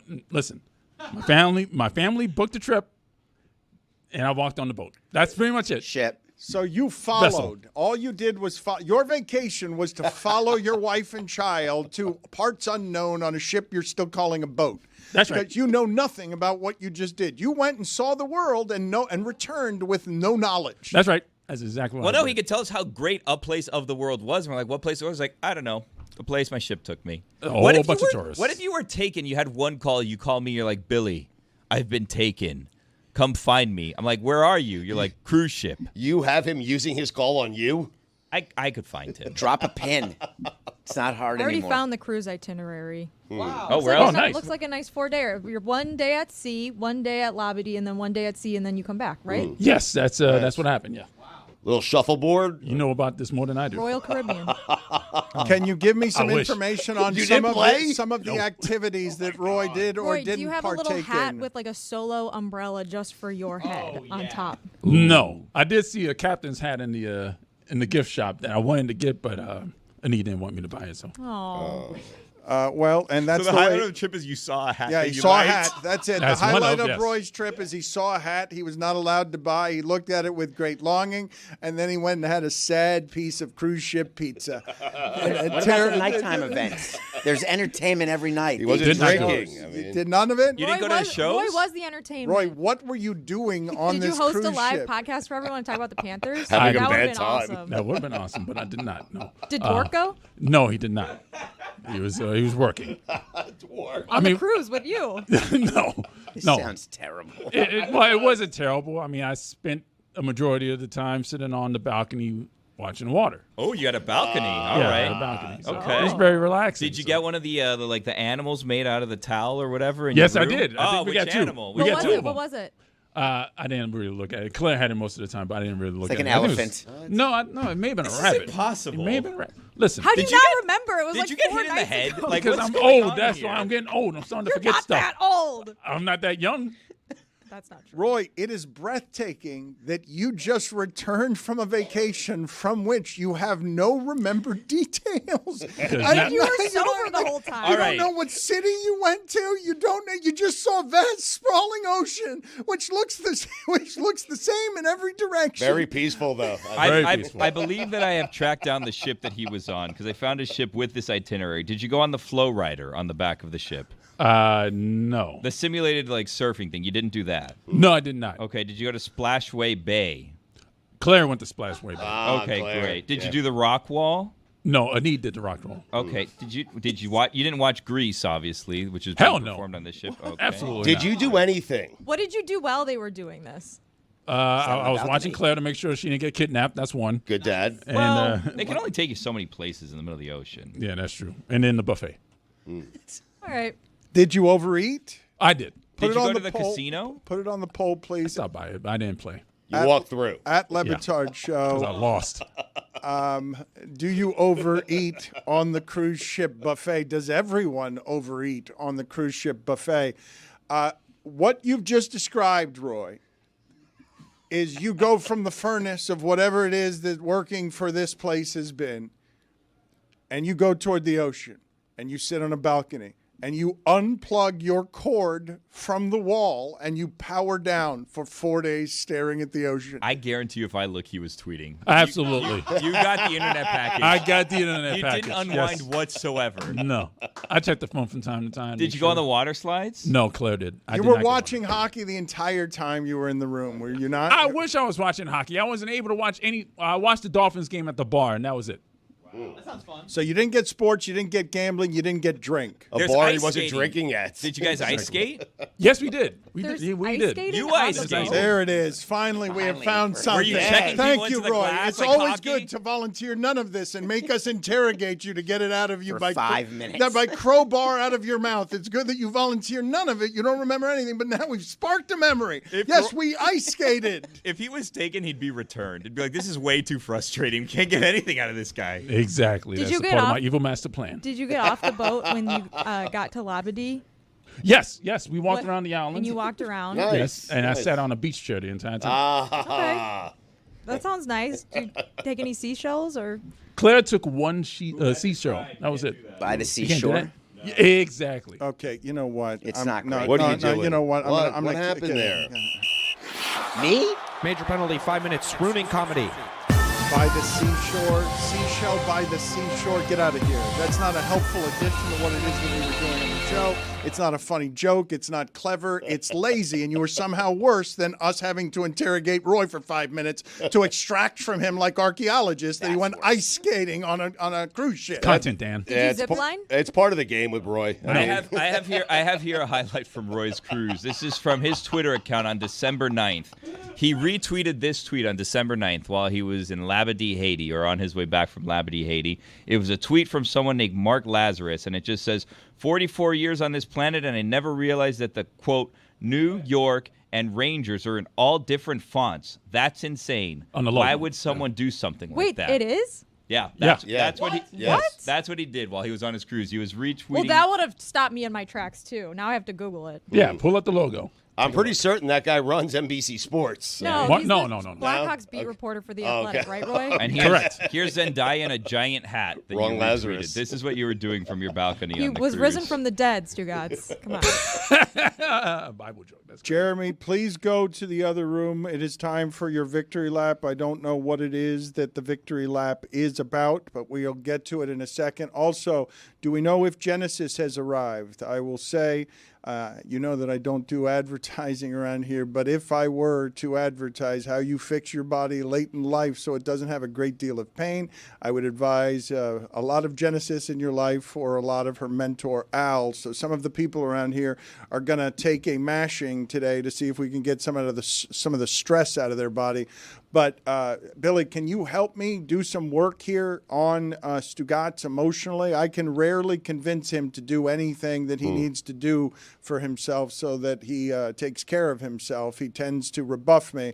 And I think because he's been walking crooked lately that he needs an hour of Genesis, but I think he's also afraid of Genesis, that her healing hurts so much that he doesn't want to do a thing that would be better for him because the drives and the travel are taking a lot out of him. I may not be your man for this job because I also have avoided Genesis for about 3 years now because I'm afraid. I'm terrified. It hurts, and I'm always afraid someone's going to sneak one past the goalie when she's standing on me. You know what I mean? No. Like that's fart is going to come out or something else is going to come out. That's He pushes not what I down thought so that hard. meant. Wait, what did you think of that? Don't worry about it. Oh. Jessica, but you would not say the same things they say. You would say that it is rough and rugged, but also you understand that the pain is the healing in it, It's so right? good, Dan. Yeah, Oh, my God. Right? Oh, it's the best. But I can't Dan, wait. I've gotten so many massages in my life, and usually like 5 minutes in, the masseuse says, hey, how's the pressure? Yeah. Genesis doesn't do that. Doesn't and if care. she does do it and you say, hey, lay off a little bit, she cranks it up. I'm terrified of her. I got to be honest. He's getting older. His bones are getting more brittle. Like, we need to be careful. Well, you say this, but I would say because, okay, so I would sound a bit like a lunatic here, but when you endure whatever the pain is of that, it is your body healing itself because she will make you more limber, more flexible, and you'll stop walking crooked. Like the pain is the thing that you need in order to get better here. Right. But Jessica, you like the pain in here, and is she here? Because I am overdue here on needing some of your college football takes because I'm tired of Mike Ryan's college football takes, and you don't agree with Mike Ryan's college football takes. So I'm thinking of merging both of those things. You get mashed, but you also give us your hottest takes. But you don't view this as pain that makes you yelp, right? Because I just did this morning with her mentor, Al, and I'm screaming. This morning? I'm screaming. When you came to work? You don't feel like you're liquid right now? Because afterwards, I generally feel like I'm liquid. I have to go lay down. I hurt at 6 o'clock in the morning in a way that woke up my wife because I was screaming because he was on a part of my body with his knee and all his body weight. But yes, I feel physically better today. But I have used Al as well, and Al is fantastic. He really is. But when I tell him to lighten up on the pressure, he lightens up on the pressure. Genesis, not so much. I've never done it before because I'm petrified. Like I'm way too scared. babies. Well, everybody comes out of there It's a saying that they sports feel like massage. liquid. Oh, my and God. I don't know. My back is very Didn't sensitive. you play sports? Yeah, but I clearly don't anymore. I'm in a fucking green witch costume. Wow. That is true. Samson, you would not allow somebody to touch you this way. You don't like a massage, correct? You wouldn't A like foot massage? No, any kind of massage. Massage by foot. Would you be here for any kind of massage? There's certain massages I like. Okay, but a professional massage in a professional Name one. environment. Well, he did already. I mean, come on, man. You know what he's talking about. No, the answer is I was surrounded by people who did sports massages. As a marathon runner, you're supposed to get deep tissue, and I do not allow that. I don't want the pain. I'd rather I roll myself out. The pain of that hurts too. That is also painful. But it's when you self-inflict the pain, it's easier because you have the threshold. But rollers do hurt. But yeah, I roll my calves and I roll my thighs and my back. But yeah, it can hurt. But I don't let someone else do that. It's because you don't want somebody touching you that way, correct? These people use their feet, their elbows, their knees. You would never allow any of that, right? No. I wanted to ask you guys a question about this in this realm. This is a serious question. Put it on the poll, please, Juju, at Le Batard Show. Should you get a full refund if during your entire 90-minute massage, the masseuse has the hiccups? Yes. The entire 90-minute massage. Did Al have the hiccups? No, this was something else. That sounds like a nightmare. No one has the hiccups for 90 minutes. I've had the hiccups for 90 minutes. For 90 before. minutes? 90 minutes? A long time. Yes. It almost happened last night as I was going to bed. I got the hiccups. You guys have heard me get the hiccups before, haven't you? There was like a whole day where I had the hiccups for like 3 hours, and I had to record like multiple podcasts while I had the hiccups. You have no tricks? No. Everyone's got tricks. Sometimes they don't work. But I gave you one. Hold your breath, swallow 3 times, remember? Like it worked, didn't it? I don't remember. I think it worked, yes. Towards the end of the show, it worked. And the scare ones, too. You can scare people. You could just go and blowing smoke in someone's mouth. Oh, really? That I could is do a that. thing. Yes. Don't do that to me. I'm an expert at that. But to answer Dan's question, do we deserve a full refund if they're hiccuping the entire time? And yes, I'm there to relax. I'm not there. I found it wildly distracting. Like wildly distracting. Of course. I mean, they're making a sound every 5 seconds. Well, it made me want to stop 5 minutes into the massage because the hiccups were not stopping and did not stop for 90 minutes. And so I'm asking you guys if I deserve, because I didn't ask for a discount or a refund, but I felt like that was not in any way what I was signing up for. I think sneezing and sniffles are worse than hiccups. No. Done a Then massage? you wonder, is that oil or is that mucus? Is it a constant sneezing, though? I mean, No one sneezes for 90 minutes, but one sneeze is refund worthy. 5 minutes What? of hiccups One is not. sneeze? If someone would sneeze in my presence, Right. and you'd feel the things. Now you're saying you're getting sneezed on. That's different. Yes, not one sneeze into your elbow like an appropriate person. He's talking about a sneeze with the shrapnel that comes, the snot shrapnel that comes with the sneeze. That's a refund. I don't want snot shrapnel on me, generally speaking, either. So, yeah, okay. That's Maybe a full we agree. refund. What if the masseuse is a funny guy that does the sneeze but then sprays you with a spray thing, goes, chew, and then a little spray and it's not real snot. But you don't know because you're looking at the floor. No tip. Have you Or ever he's fallen like, asleep? or he's like, ooh, I'm gonna get this knot out, and then he starts pulling it, and it's like a scarf, and then it's another scarf coming out of your back. Ooh, clown masseuses would be great. That's a great idea. Business model. I'm gonna pitch this to Samson, Genesis. can you invest? Why do you think that's a great idea, clown masseuses? Samson, you're not Scary. afraid of Just clowns, too are fun you? now. You're afraid. You're not afraid of he's clowns. Billy, I mean. So you think it's a good business? Billy's business ideas are something you always want to support. There, I'm still waiting for that Moss Miami at the last remaining Kmart to come together. I'm ready whenever you guys are. You He's guys on are the it. ones that won't do it. Yeah. I'm the idea man. You guys are the guys. money men. Let me, You're definitely just- not the idea man. I bring the ideas here. Just fund these ideas. I'm telling you, that Kmart Moss would be incredible. I'm gonna just realign your nose real quick. Ah, got a quarter. Clown masseuse. I fell asleep in a massage and I started snoring. Is that rude? Because I feel like that's more of a compliment to the masseuse. Like they had me so comfortable that they put me to sleep. If I were them, I would just stop doing it. Well, it was a couples massage, so my wife was there. So then she also had to deal with like the embarrassment of I fell asleep and I was snoring. So she's getting a massage while I'm getting a massage, and the three of them are dealing with me snoring while the massage is going on. That's refund worthy right there. What?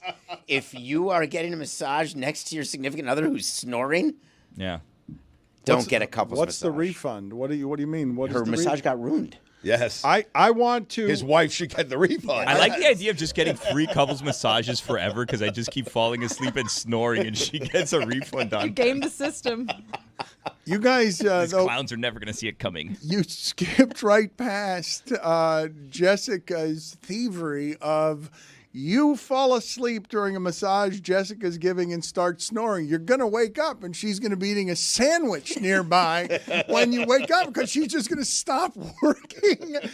I'm not going to work if you're asleep, even though the job is to work. I'm going to wake up and my masseuse is going to be doing something else other than her job because Jessica's a thief as a masseuse, which is worse than a clown as a masseuse. If I'm a masseuse, I have to take my breaks where I can get them and rest my hands. You know, you're using your hands all day. If my client falls asleep, I'm monitoring the breathing situation. As soon as he snorts himself awake, I'm going to go right back in there and pretend like I've been massaging the whole time. Just like barely touch, just like do like this. And then like if the person wakes up, they think like, oh, this is just like the lull in the massage. We would all do it. Masseuses are very routined.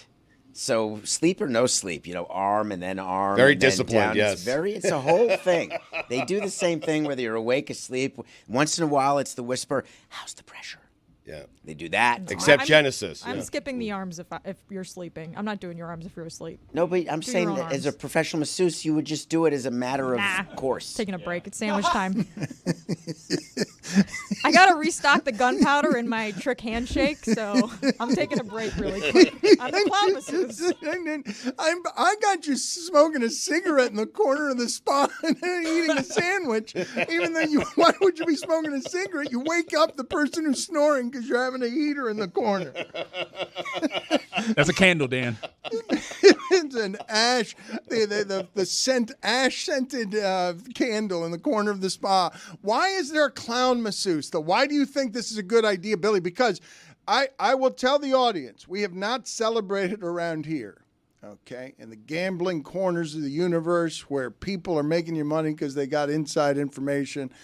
Billy is better at gambling on football than anyone DraftKings has ever known in an area of expertise. Except Stu. Yeah. Stu is very close, and Stu is jealous of Billy. Very jealous. Stugotz is furious that Billy's a little better because Stugotz is having the season of a lifetime on God Bless Football, but Billy's been better. Billy keeps hitting on three-team parlays, three-leg parlays. He hits in the first half. Billy's what's your record this season on God Bless Football against the spread, Billy? 41-17. Whoa, that's really better. But the problem is, and I will say this because you keep wanting to bring it up and talk about it. I don't like talking about it because I have felt the tension with Stugotz because Stugotz is not comfortable when we discuss this, so I don't want to discuss it. I mean, I thank you because you gave me a 3-0 back-to-back weeks. I believe you gave me 2 3-0s, and one of those games I got to go to sleep by halftime, so I was fine with that. But I am trying to support you, and we're making a big deal about your record. I, too, have a fantastic record, and I haven't heard a peep from you, Billy Gill, about my record. I haven't said I'm not pushing to promote this record. I understand. I'm just going out there and I'm giving you 3 picks at a time every Monday, and then when we do special events on Sundays, I'll do those. I start a season going 0-18, and we do a 30 for 30 on it. I have a season right now at 61, 38-2, and no one says a word. I mean, it's unbelievable. Not you, Billy. Stugotz wants to celebrate. No, Let's okay. celebrate Stugotz. I'd rather celebrate you. He also changes the line for every game. I do. Well, I buy down half. Do you buy halves? Are you that guy? I am that guy. Do you do it after I'll buy the a final full point. score? I don't care. Some people have accused Stugotz of finagling some lines. His record it's got some accounting. It's not notarized by an accounting firm. Right. Those 38 losses, David, feel like 75 losses. Well, they are 75. They might be, but one of the things that happens with Billy, this is the case with both Billy and Juju. They care deeply, so they are actually pouring themselves into looking where the advantages might be. But so are the gambling people, and they're not doing as well as Billy Gill is, and neither is Stugotz. And, of course, we celebrate when Stugotz in 30 for 30 style starts a season 0-18, because do you have any earthly idea how hard it is to start a season with your public picks going 0-18? It'd be as hard as going 18-0. What if I told you that the pursuit of perfection isn't always a good thing? That 0 for 14 on your gambling picks isn't just possible, but will likely have real-life consequences. That my picks are for entertainment purposes only. That I gave you a sly wink and air quotes when I said that thing about my picks being for entertainment purposes only. That I've run into some pretty rough people you don't want to owe money to. That I've just taken out a third mortgage. that my daughters are going to have to make new friends in public school, that I know way too much about the University of Hawaii's football team because I'm always up late chasing, that my wife is probably leaving me and taking the kids, that if someone you never met before starts asking you questions about where I've been, tell them you haven't seen me in a while and immediately text me so I can get on the next flight to El Salvador. That I know it's been a rough couple of weeks, but I've got a great feeling about the Titans plus 6.5 on Sunday. ESPN Films presents a 30 for 30 about one man's fight to keep both his kneecaps. Did we do multiple 30 for 30s on this? Because it deserves it. Starting 0-14. Yeah. We did, because I went 0-14 one year, and I think 2 years later went 0-16 during bowl season. Where was the 0-18 from? I think he did twice. I'm sorry. I think I got it wrong on 0-18. It was two different ones that I've confused. One was 0-14 and one was 0-16. It did happen twice. I think, Roy, if you keep searching our library, you'll find it. You'll find another one, because it did happen twice. That's more impressive than what Billy's doing. Yes. To do that twice? That's unbelievable. Well, how about Billy pick games instead of these prop things, okay? I don't like prop bets. Like something against the spread, man. That's how I do it. I pick a game, pick a side. That's another segment. That one, I had those tight cats end last week catches. with the dogs, and then I told you the Panthers were going to cover that spread. You last did. week. No one believed that. You actually did. I took it.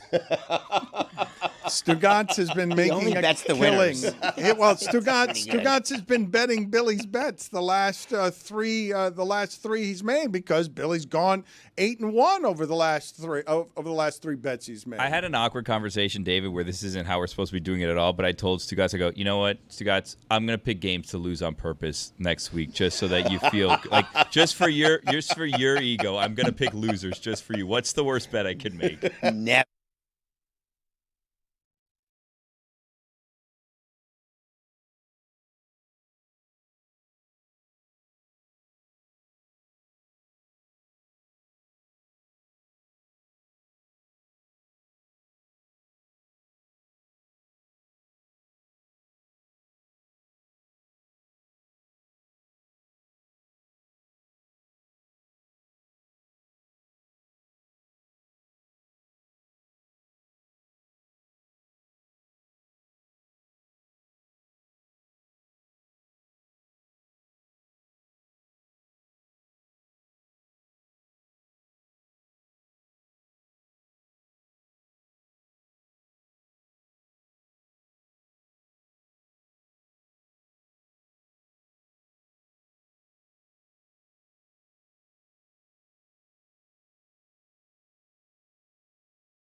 The only thing worse than staring at Adnan in the Zoom with Right. the red carpeting and the red wall is knowing that if I had been kept waiting as long as we just kept Adnan waiting, I would have hung up. And Adnan, to me, looks desperate.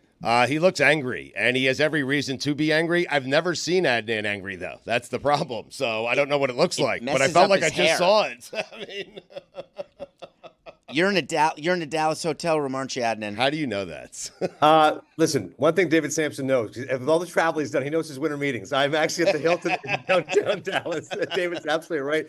I wish Sampson was here, Stu. I'd be kissing his keister like everyone does. It's a big schmooze fest. Every single person you see, quick hug, handshake, how you been, how's the family? You try to pump them for information, you go on your way. It's amazing. I'm terrible at it. I know David would be great at it, and Stu, you'd be amazing at it too. I'm atrocious. I'm in a room right now with a red backdrop, and as David pointed out, waiting 11 minutes to come on here and talk to you guys. You don't have to get the entire segment in 30 seconds. Let's take a breath. But well, hold on a second, David. Adnan, were you indeed mad at us because we had you in the Zoom waiting room for about 25 minutes? It's gone from 12 to 25, Stu. Stu, I'd never be mad at you. Fellow July 29th birthdays. But mildly annoyed, perturbed, maybe a little concerned. Like I was like, I'm not hearing anything. Is everything okay? Is this still on? Roy, talk to me. Lewis, throw me a lifeline. Never mad. It's totally my fault because what I was trying to orchestrate, and given the time of day, I thought we had a shot. I was trying to get breaking news out of the winter meetings that Adnan could break for us live and watch his hair become the mess that it is because he's got to be on the air. He's got to be doing 10 different things. He's got to draw the curtains. I was hoping for all of that to happen. And finally, Stu said to me, we're starting the goddamn segment. I'm like, but I got nothing. I got no breaking news. I guess we're talking movies. And I told you I don't care. I have a friend who's been sitting in the waiting room for 27 minutes. His hair's on fire. I believe Billy is there today. Can I at least mention I'm at the gym today. Nobody cares who I am. Nobody knows me, obviously. The one dude that comes up to me, little squat rack, Carson Vitale, the new Marlins bench coach. And I was like, hey, what's going on?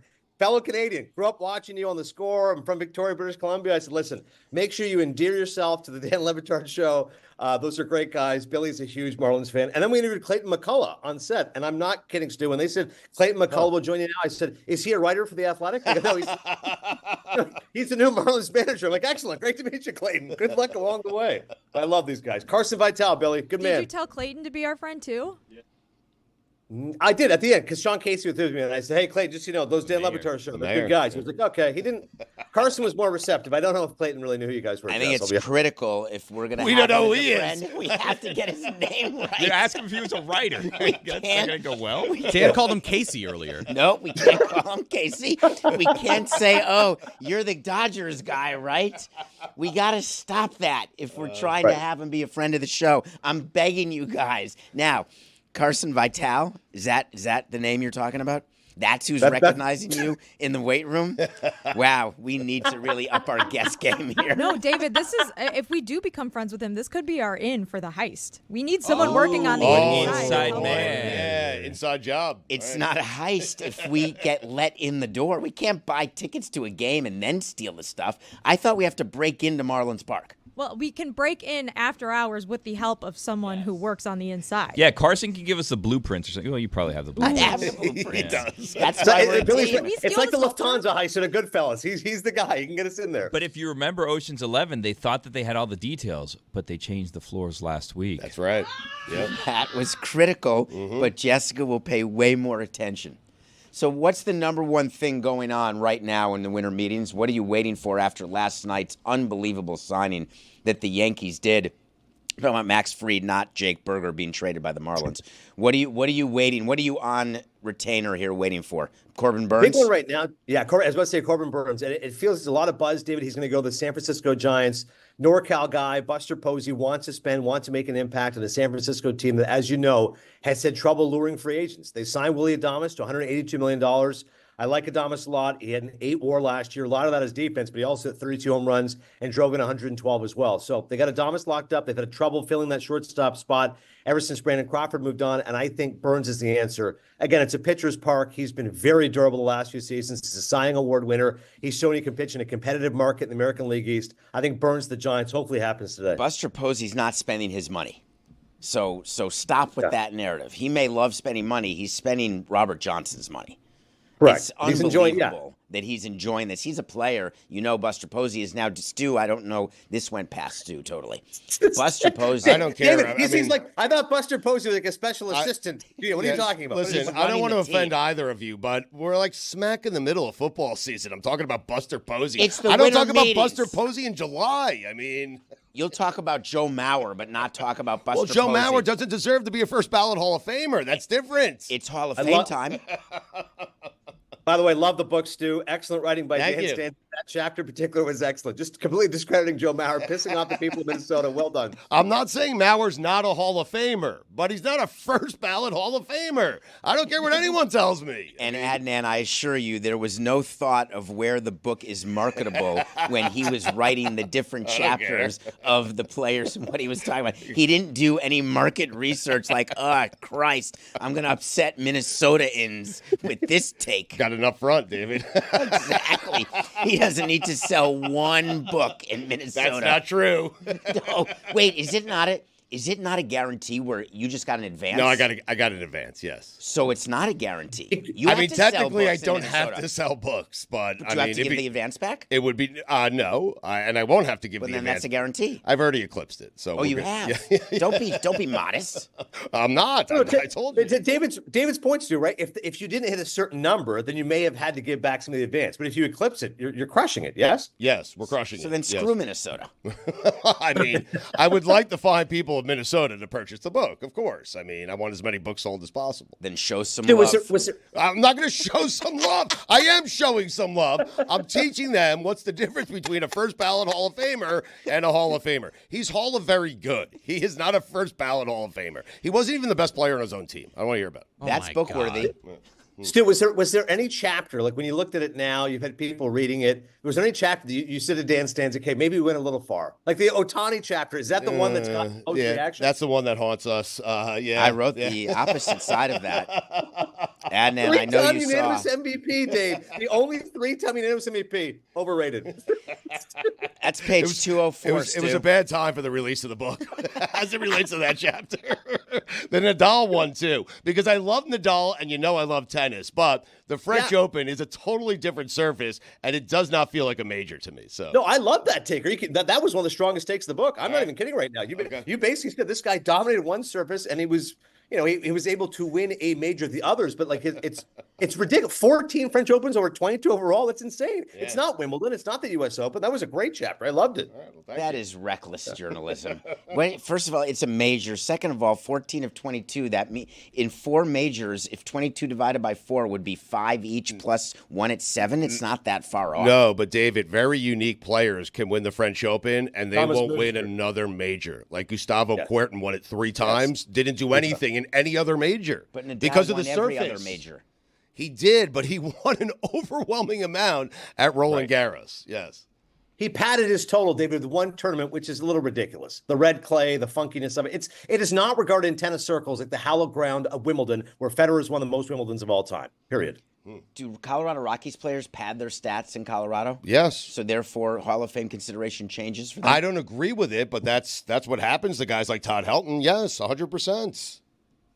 I'm going to say, Adnan and Stu, that I disagree. I'm getting no love here, Billy and everyone. Well, we're talking tennis. No, they're a pro-Federer crowd. Are you kidding, Jess? Jeremy's definitely pro-Federer. Yeah, I've been waiting to talk about Wicked for like 3 weeks, and it feels like this is finally the moment. Yeah. The Golden Globe nominations came out.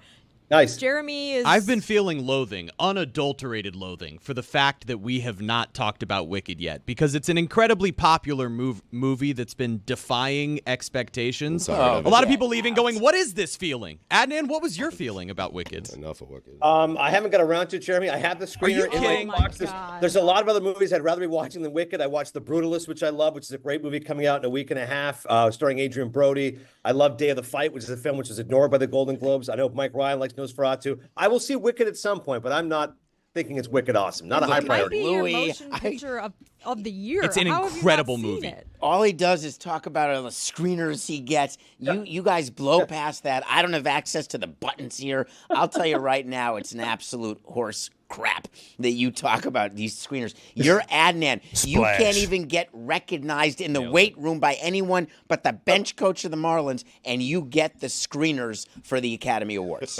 I also get the screenplay sent to me. I get promotional gifts. I get mugs sent to me. David, I get a lot of collectibles. Don't be jealous. Don't be hating right now. I got a wicked sweatshirt. Jess, I'll show you. It's called Shiz, S-H-I-Z, a big old sweatshirt at home. You'll love it. You don't Wicked. deserve to have that sweatshirt if you haven't seen the movie. This is ridiculous. I've been trying to talk about this for weeks. This isn't even a punishment. This is just because I wanted to get Wicked on the show. I haven't seen it either. Neither have I. Neither have I. I hate you people. David, we have some pictures here, and we want to ask you if indeed this is the vault. So let's put the pictures up on the screen here. Where did you? That's funny. What they're showing is for the audio audience, they're showing you every room in a stadium gets numbered. And so 20501. So 2 is the second level of the stadium, and 05 and 2 is where the office. Don't tell people where the heist is going to take Right, place. exactly. Yeah. With a good czar. Don't give away your information here. Or Adnan's mugs all in there too. All the There's so memorabilia much he's stuff got. in there. But seriously, I'm very loving that you got a Wow, wait a minute. Look at the Marlin. It's a big vault. Look at the Marlin. Let's go. Wait a minute. I'm actually being serious. Is this a picture from Google? This is a picture of hacked where. your phone. This is actually a picture of where we keep at Marlins Park stuff that is part of the history of the Marlins. And it is a locked room. No one gets access to it. There is amazingly valuable things in there. And there is a rule that it's not supposed to be photographed. And I'm actually asking this. Was this found on the Google? Yeah. So you just did a search for Marlins vault? I didn't do anything. Sources. I can't confirm or deny. Can't anything. reveal them. Yeah. That's a violation of You're upset? several Look at you. documents that people have signed putting a picture on that, just FYI. You'll handle that. You have not heard the last of this, Billy. I have nothing to do with this. You just put it on the screen I didn't do for so. millions of people. I'm looking at the Adnan box now office knows. numbers right here. Moana 2, killing it. Well, if you want to go to the game and try to find this vaults, you can download the Game Time app and get tickets. Well done, Roy. Create an Way to account. go. Use code DAN, that's D-A-N, for $20 off your first purchase. Terms apply. Download Game Time today. What time is it? Game time. Adnan, we didn't even get to the movies. Could you go find breaking news and get back to us? David and I have had a best forward movie title list since September 25th. We're still waiting to get it's a great list. One closing thought, Stu. This is the best compliment I can give you. Your book made the required reading column in the New York Post. What? I don't know if you I wanted the Times, but I'll take the Post. I mean, yeah, you did not. I'll be honest. You did not make the New York Times bestsellers list, but required reading the New York Post. That Right. courtesy of John Heyman and Joel Sherman. Congrats. I love it. A New York Post bestseller. I mean, how about that? Required reading from John Heyman and Joel I Sherman. love Heyman. Heyman's great. By the way, Heyman didn't say it. It's his newspaper. That's all I'm saying. Thank you, Adnan. Thanks, guys. So good.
I'll tell you right now that Stu spent the entire break making up a font for his bestseller because he's a New York Post bestseller, Dan. Yes. And I must tell you that as a New York Times reader and a bestseller aficionado, I am sweating with nervousness that you are actually going to do it, because you will.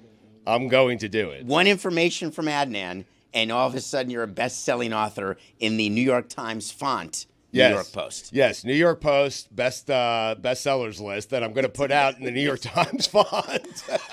Congratulations. What's wrong with that? Congratulations, Stugotz. Everyone knows the Post is the list you want to be on. He is doing very well with the sales of his book, but we cannot keep Keith Yandle waiting any longer, because I can make the argument, all right, that Keith Yandle is among the toughest human beings that have ever roamed the earth, because he just kept playing in hockey games.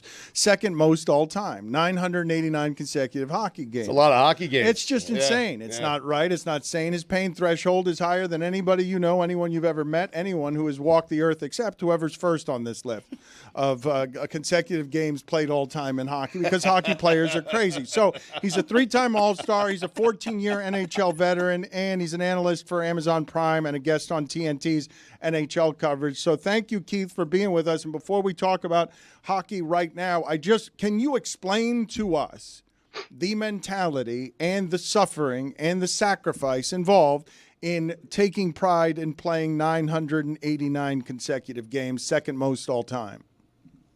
Yeah, well, for me, it was kind of, first off, thanks for having me. It's an honor to be on the show. But for me, it was, I'm from a blue-collar town. My dad's a truck driver.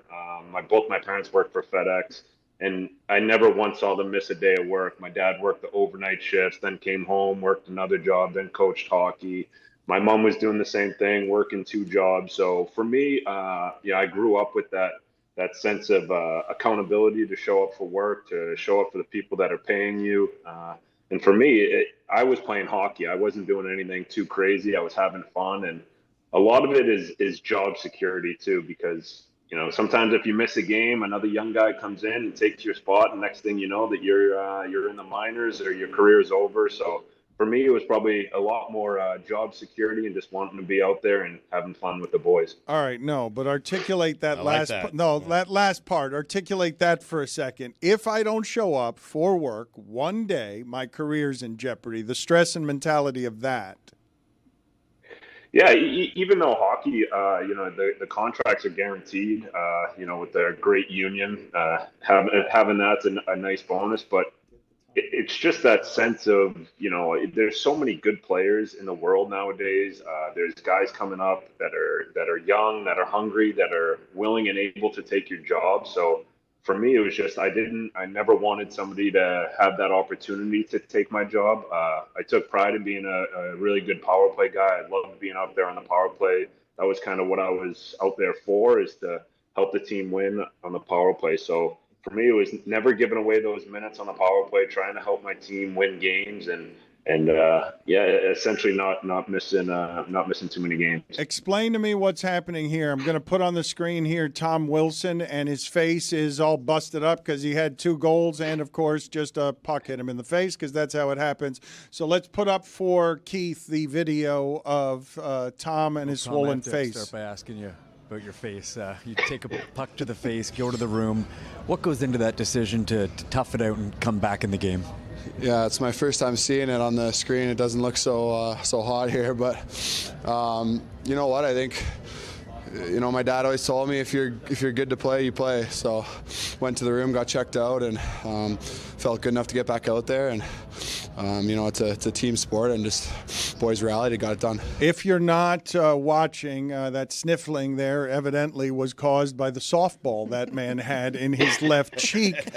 His face doesn't work right, and Keith is smiling as he looks at his swollen face. Yeah, it's also cold in there. And it's also cold, which by the way reduces inflammation. The cold is good for the swelling that he has. What is happening there? Like, what's wrong with you people? Yeah, he might have broken a sinus or something there too. The way he was sniffling. But I had a similar situation. I got hit in the face, broke my upper jaw. I lost like 9 teeth or something like that. And came to the rink the next day, and Bobby Orr, arguably the greatest defenseman to ever play, just happened to be in the locker room, and he looked at me, and I couldn't talk because my mouth was wired. He looked at me and shook his head. He was like, "If you can skate, you can play." And I was like, "All right, well, now I'm definitely playing tonight." So there was no doubt when Bobby Orr is kind of not calling you out, but just you know what those older guys went through to put the league where it is now. So you can't let anyone down. You were so close to 1,000 consecutive games. What happened? What's the injury that got you? There wasn't an injury. I was healthy scratched. So it was, what?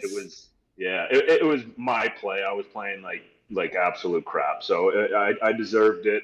It was one of those seasons. What happened if you I could skate? wasn't You even can sure play. I was going to play and signed. Well, yeah, no one told the coach that. So, for me, it was just, I took it like a man. I deserved it. If I was playing well, I'm sure they would have played me. So that's something that and I'm sure it could have happened many a times during my career, but a lot of the coaches kind of respected what I was doing and what I was trying to get to. And, it just had to come to an end at some point. All right, enough of the career retrospective. You love the Rangers. You love the Panthers. How do you feel about the fact that the Rangers have to blow it up because of what the Panthers did to them? Yeah, it's tough. I think everyone, you look at all these teams around the league, you look what Boston did over the summer, just getting bigger on the back end for, trying to set themselves up to, probably be playing Florida. Because you look what Florida's done the last 2 years of just beating teams down in the playoffs. They're not the biggest team in the league, but they play hard. They finish checks. They're bringing 4 lines at you every single game. There's 0 time to make a play when you're playing against them. So I think with the Rangers as well, even though Jacob Trouba is a big, strong, tough defenseman, I think that they just needed to go in a different direction. I'm interested to see what Chris Drury has up his sleeve, a smart guy who's done amazing things in this league. And, I think they're going to have a big splash because at the end of the day, everyone knows that, the Cup, especially in the East too, the Cup runs through South Florida. Oh, you love hearing that. Roy, you were too busy talking to me and you didn't even hear what he said. The man who is the face and voice, the swollen face of broken jaw hockey, says the Cup runs through Sunrise. You're goddamn right it does. You didn't even hear him. You can't get in here this late. It's a ridiculous sentence. It's an asinine sentence the man just said. It has been for the past 6 years, It's Dan. asinine. It's ridiculous. Here. It's an asinine thing to say and Canada think is and so believe. upset. That's right, Canada. It comes through the cruise ship port of Roy's happiness. It's the Right greatest here. image I've ever seen. Right here. It makes Roy ice skate with delight on a cruise ship to a land that he does not know because he doesn't pay any attention to the cruises he goes on. We go out to Jessica now. She's in the other room. We get some body repair around here, Keith, and everyone's complaining about how much it hurts.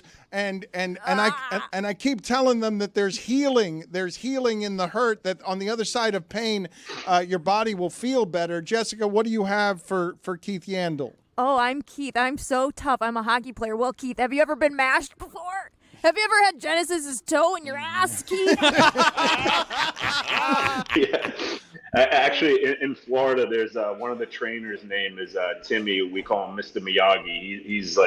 He's got metal thumbs, this guy, and he would stick his thumb in your armpit or where you had it in close to your rear end. So What about his toes? Where does he put his toes? I would have rathered his toes. This guy had hands like a Greek god. So it was, but I have had that before too. I've never seen the walker, somebody being held up by the walker too. So that's She's in my that's a new hamstring, one. Keith. She's inside my hammy. The hammies feed the wolf. Hell yeah. He's right. Yeah. I like that. I'm stealing that. Are you getting paid to do this, or do you have any hockey questions for Keith, Jessica? Or are you just going to have questions about mashing? I have a question. You're from Boston, right, Keith? What are your Yes. thoughts on Bill Belichick potentially being the head coach of the North Carolina Tar Heels? Excellent. Yes. Well, yeah, you see my Patriots helmet right here. Yeah. I actually can't see anything right now. She just guessed. Lucky. At the end of the day, it seems like a play that he's trying to help out his son, right? That's what everything that I've heard, that his son Steven's going to take over the job, and as a father of two, I am all for setting up the next generation of your family, and good for him. I mean, obviously the man still wants to coach. I figured he'd still be in the NFL if he wanted to, but hey, why not go down to Chapel Hill? Would his recruiting pitch work on you if he walked into the room that you were in with your kids and was like, hey, come play for me, here's all my Super Bowl rings? I couldn't even get into college, so that's why. Luckily, in hockey, we have major junior. You can go play. You can go play up in Canada and bypass going to school. So for me, I would have taken his phone call. That's the spot right there, Genesis. Yeah, kind of like how some Ivy League schools used to call me, and my dad would just hang up on him and be like, "You got the wrong number." Really? Yeah, funny story. Brown called me, and my dad said the only Brown that kid will be seeing is in his underwear. So, wow. God, no way. Wait a minute. So what? So, wait a minute. So explain to me how these phone calls would go and how a young Keith would absorb these phone calls nearby. Well, I knew what my GPA was. I knew I was not getting into an Ivy League school, and my dad's a straight shooter. Didn't want to lead anyone in the wrong direction, and kind of just saving everybody a little bit of time. So I applaud him for doing it. Keith, I want to get back to the New York Rangers and how they handled the Jacob Trouba trade, and they really wanted to get rid of this guy. Have you ever seen an organization just want to dump somebody like that? Yeah, I think it happens, more than people realize. There's times, in everyone's career where a team's, looking to go in the next direction. And even though he's the captain of the team, he's been a great player for them. I know Jacob. He's a great guy. He's great around the community. Ton of charity work. Just an all-around good American boy. So I'm sure it was a hard decision, but at the end of the day, it's a business, and especially in New York when it's a win now mentality, and even though they haven't won it in a while, it's every year their main goal is to win the Stanley Cup. So I think for the way they handled it, maybe the news getting out in the media might have hurt a little bit, but I was told that was leaked from not the Rangers side. So. This all happens during the course of anyone's career. If Jacob Trouba was making $5 or $6 million, we wouldn't be talking about. He'd still be a New York Ranger, but it's pretty messy though with the trading of a captain, though, right? No, like the honor of all that stuff in hockey is supposed to mean more than it does in all the other sports. Like it's an unusual story to have a captain traded. Hockey likes to march around in the bravado of we're led by our toughest man. Yeah, I agree with that. But I think Trouba said it as well. It's kind of a badge of honor as the captain of the Rangers to get traded, because it happened to, two great Americans before him with Brian Callahan and Ryan McDonough. So he's just kind of, I think, following in those footsteps maybe of just, signing a nice big contract and then getting traded and going elsewhere. But, like those other guys like Brian Callahan and Ryan McDonough, those guys won Stanley Cups after leaving New York. So I hope nothing but the best for Jacob. Look, I know I'm the last person that should be talking about toughness because I'm currently dressed as the witch from Wicked, but we're complimenting all of these hockey guys for their toughness because of swollen faces and stuff. And I believe the video team has an image of me after I got my wisdom teeth out, and it looks exactly the same way as any of these hockey players. And I wasn't complaining, guys, when my face looked like this. So I don't think we need to worry about it. You just look like a fat kid. You just look like a fat kid. Wow. You just look like a fat young man. You don't look injured there. You look like you're about to blow a bubble. Do I have this wrong? That's swelling in my face. I thought that was McLovin. It does look like McLovin. It does look like McLovin. Those glasses were rough, man. I thought it was Ben Platt. Very young. Man, another one. Can you guys walk me through, please? Because I don't want to get carried away with this, Keith. But the Panthers are again the best. The Panthers are having already done it. Stanley Cup goes through sunrise. I know they're the defending champions, but they're playing in a way this season that would suggest that there's been no regression. I would expect just hockey to happen and there to be a regression, because doing that for this many months of excellence is really hard. I would think that there would be some regression there. Yeah, going to the finals back-to-back years is no joke. But, I still live down here. I still see those guys quite a bit, and they're just a hungry group. I just really think that they're not satisfied with winning one Stanley Cup. I think they know they have something special. I think when you play in this league, it doesn't happen to everybody. You don't get that opportunity all the time. And I think that these guys really are taking full advantage of what they have. They got one of the best goalies in the league. Sasha Barkov's probably, in my mind, he's the number one, over like all around player in the league. Matthew Tkachuk, a guy that can, lead from in the locker room and lead on the ice. Just a great acquisition by them. Aaron Ekblad, a kid that's been here forever.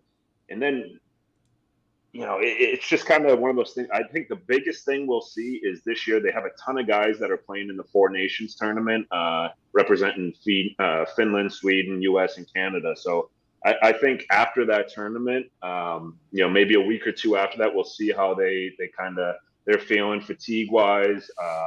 But I think that'll be a big test for them, is getting through that tournament, keeping guys healthy and going on another run, because at the end of the day, they're built for another big run. Keith, we've established you're a tough guy. I think I'm known to some as a tough guy of this office. But one of the places that I get criticized, and I feel like we have this in common, I was told you're a big Bravo boy. You like the Vanderpumps. You like the Housewives. You like the Below Deck.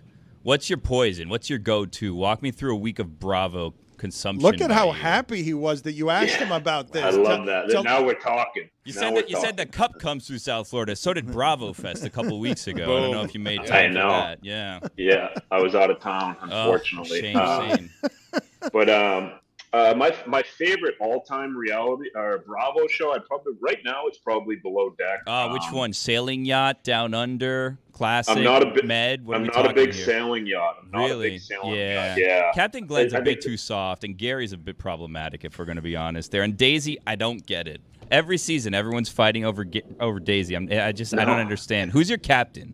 Captain Chase? Who are we talking? Jace there? Captain Sandy? I like Sandy. I like Sandy. I like Sandy. She's old school. I used to see her quite a bit down in Fort Lauderdale. Just got married. Did you go to the wedding? Any chance you made it to that? No, I got invited, but I was out of town. Really? You got invited? No. You're out of town a lot. I mean, yeah. I was kidding. He's joking. Obviously, he's not of the pedigree. What's the matter with you idiots? They would never invite. It's like me falling for him getting into Brown. Come on. He's no Kate Chastain. Get it, Keith? No. Yeah, I like Kate. Kate's good. All the shows are great. It's just something you can put it on, shut your brain off, and probably feel better about yourself at the end of the day. Keith, thank you for being on with us. We appreciate the time. I do want to know the story before you get out of here. The Panthers bought out the last 2 years of your contract. That ending. What are the parts of that people need to know that they don't know because you wish to give us information no one else has? Not much. It was just kind of, Bill Zito came in, had a new, kind of vision of where the team was going. Kind of talked with them and thought it was the best decision. That's the good thing when you get older. You have, you have no movement clause in your contract, so your only thing that they can do really is buy you out. So. No hard feelings what happened. Obviously what they've done is work. They've been a wagon since I've left. So it's one of those things where you wish nothing but because I played with a lot of the guys down here and, a lot of great people in that room. So, still a fan of the team, still love being around here and rooting them on.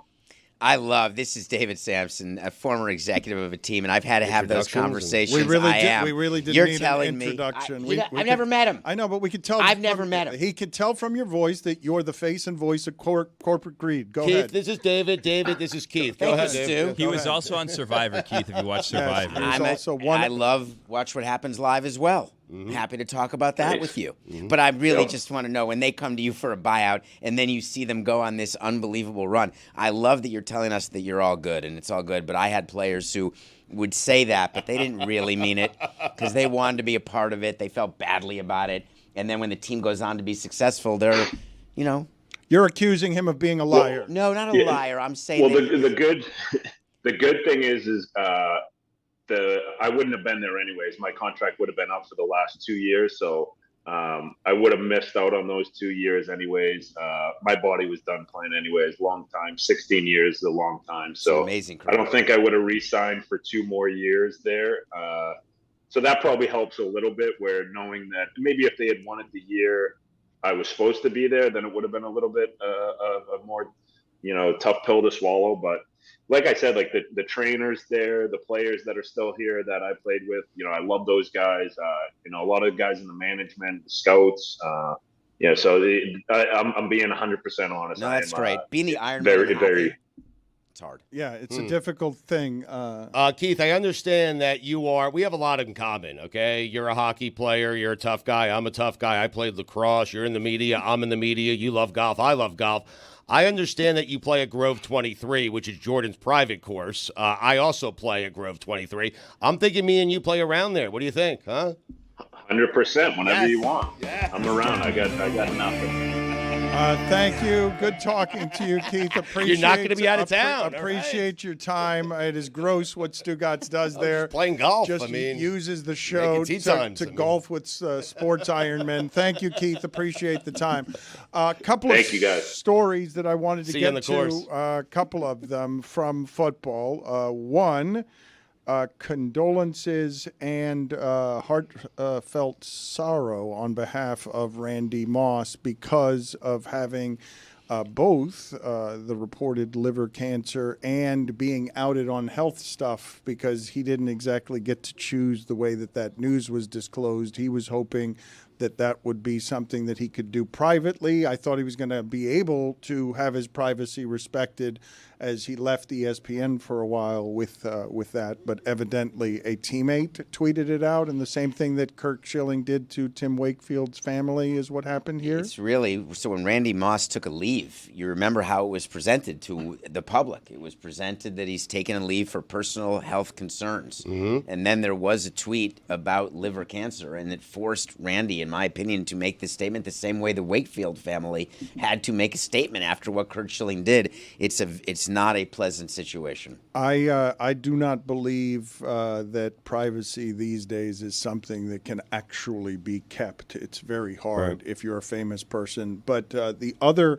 football story that I wanted to get to, and it's really hard to hear that, right? I will always associate the name with Randy Moss with youth and vitality. It's sort of the first place that I go. So that never gets old. That is never mortal. When I associate that name, I don't associate it with mortality. Quite the opposite. If we're going to be just saying things, Ryan Sandberg also has cancer again. So I want to just say it's not just football, it's baseball, it's Hall of Famers, it's the world getting in the way of our fantasy. But you associate that name, Randy Moss's name, with all due respect to Ryan Sandberg, to just superior athleticism, doing things that we have never seen on a football field. And to see an athlete, anyone, be brought to their knees, someone that you've seen only at their greatest, only at the height of their powers, to see a man brought to his knees like he is today is hard to see. I don't want to eulogize him. I don't want it to make it that dire, but I hear liver cancer and I recoil with a horror and a fear, just because there are a couple of cancers, pancreatic among them, that you just don't want to hear about because of the aggressiveness of them. And so that is one of them I don't want to hear about. The other thing that I wanted to talk about that Jessica started to bring up there, that I really am having a difficult time finding anything in the way of precedent for in the history of my coverage of sports. The greatest football coach by consensus in the history of the sport is available, and I can't believe the number of people arguing about whether he can do a college job correctly or not. The number of people yelling and screaming about the idea of Bill Belichick might be the greatest football coach ever, but if you allow him to coach North Carolina, he's going to screw it up. And that he's coming in with his own recruiting staff and his own coaching staff. They're going to be different. He's got different ideas for how to do this in his early 70s, and there are a whole lot of people arguing about whether he can do that job successfully. I don't have an analogy I can give you in the hypothetical that would feel quite as real as the one that I'm presented with, which is, how is this happening this way? This man can clearly lead and coach. You're telling me he can't do it at a college program because it's changed too much in college that a pro can't do it at ungoverned, now professionalized second-tier college football. But, Dan, the game changed so much. It's a different job. It changed so much that Nick Saban decided to get out. He was at the top of the sport, and he's like, hey, I'm out. I don't want to deal with this. And there's age bias. Right, of course. And there's the question of, is he doing it for his son?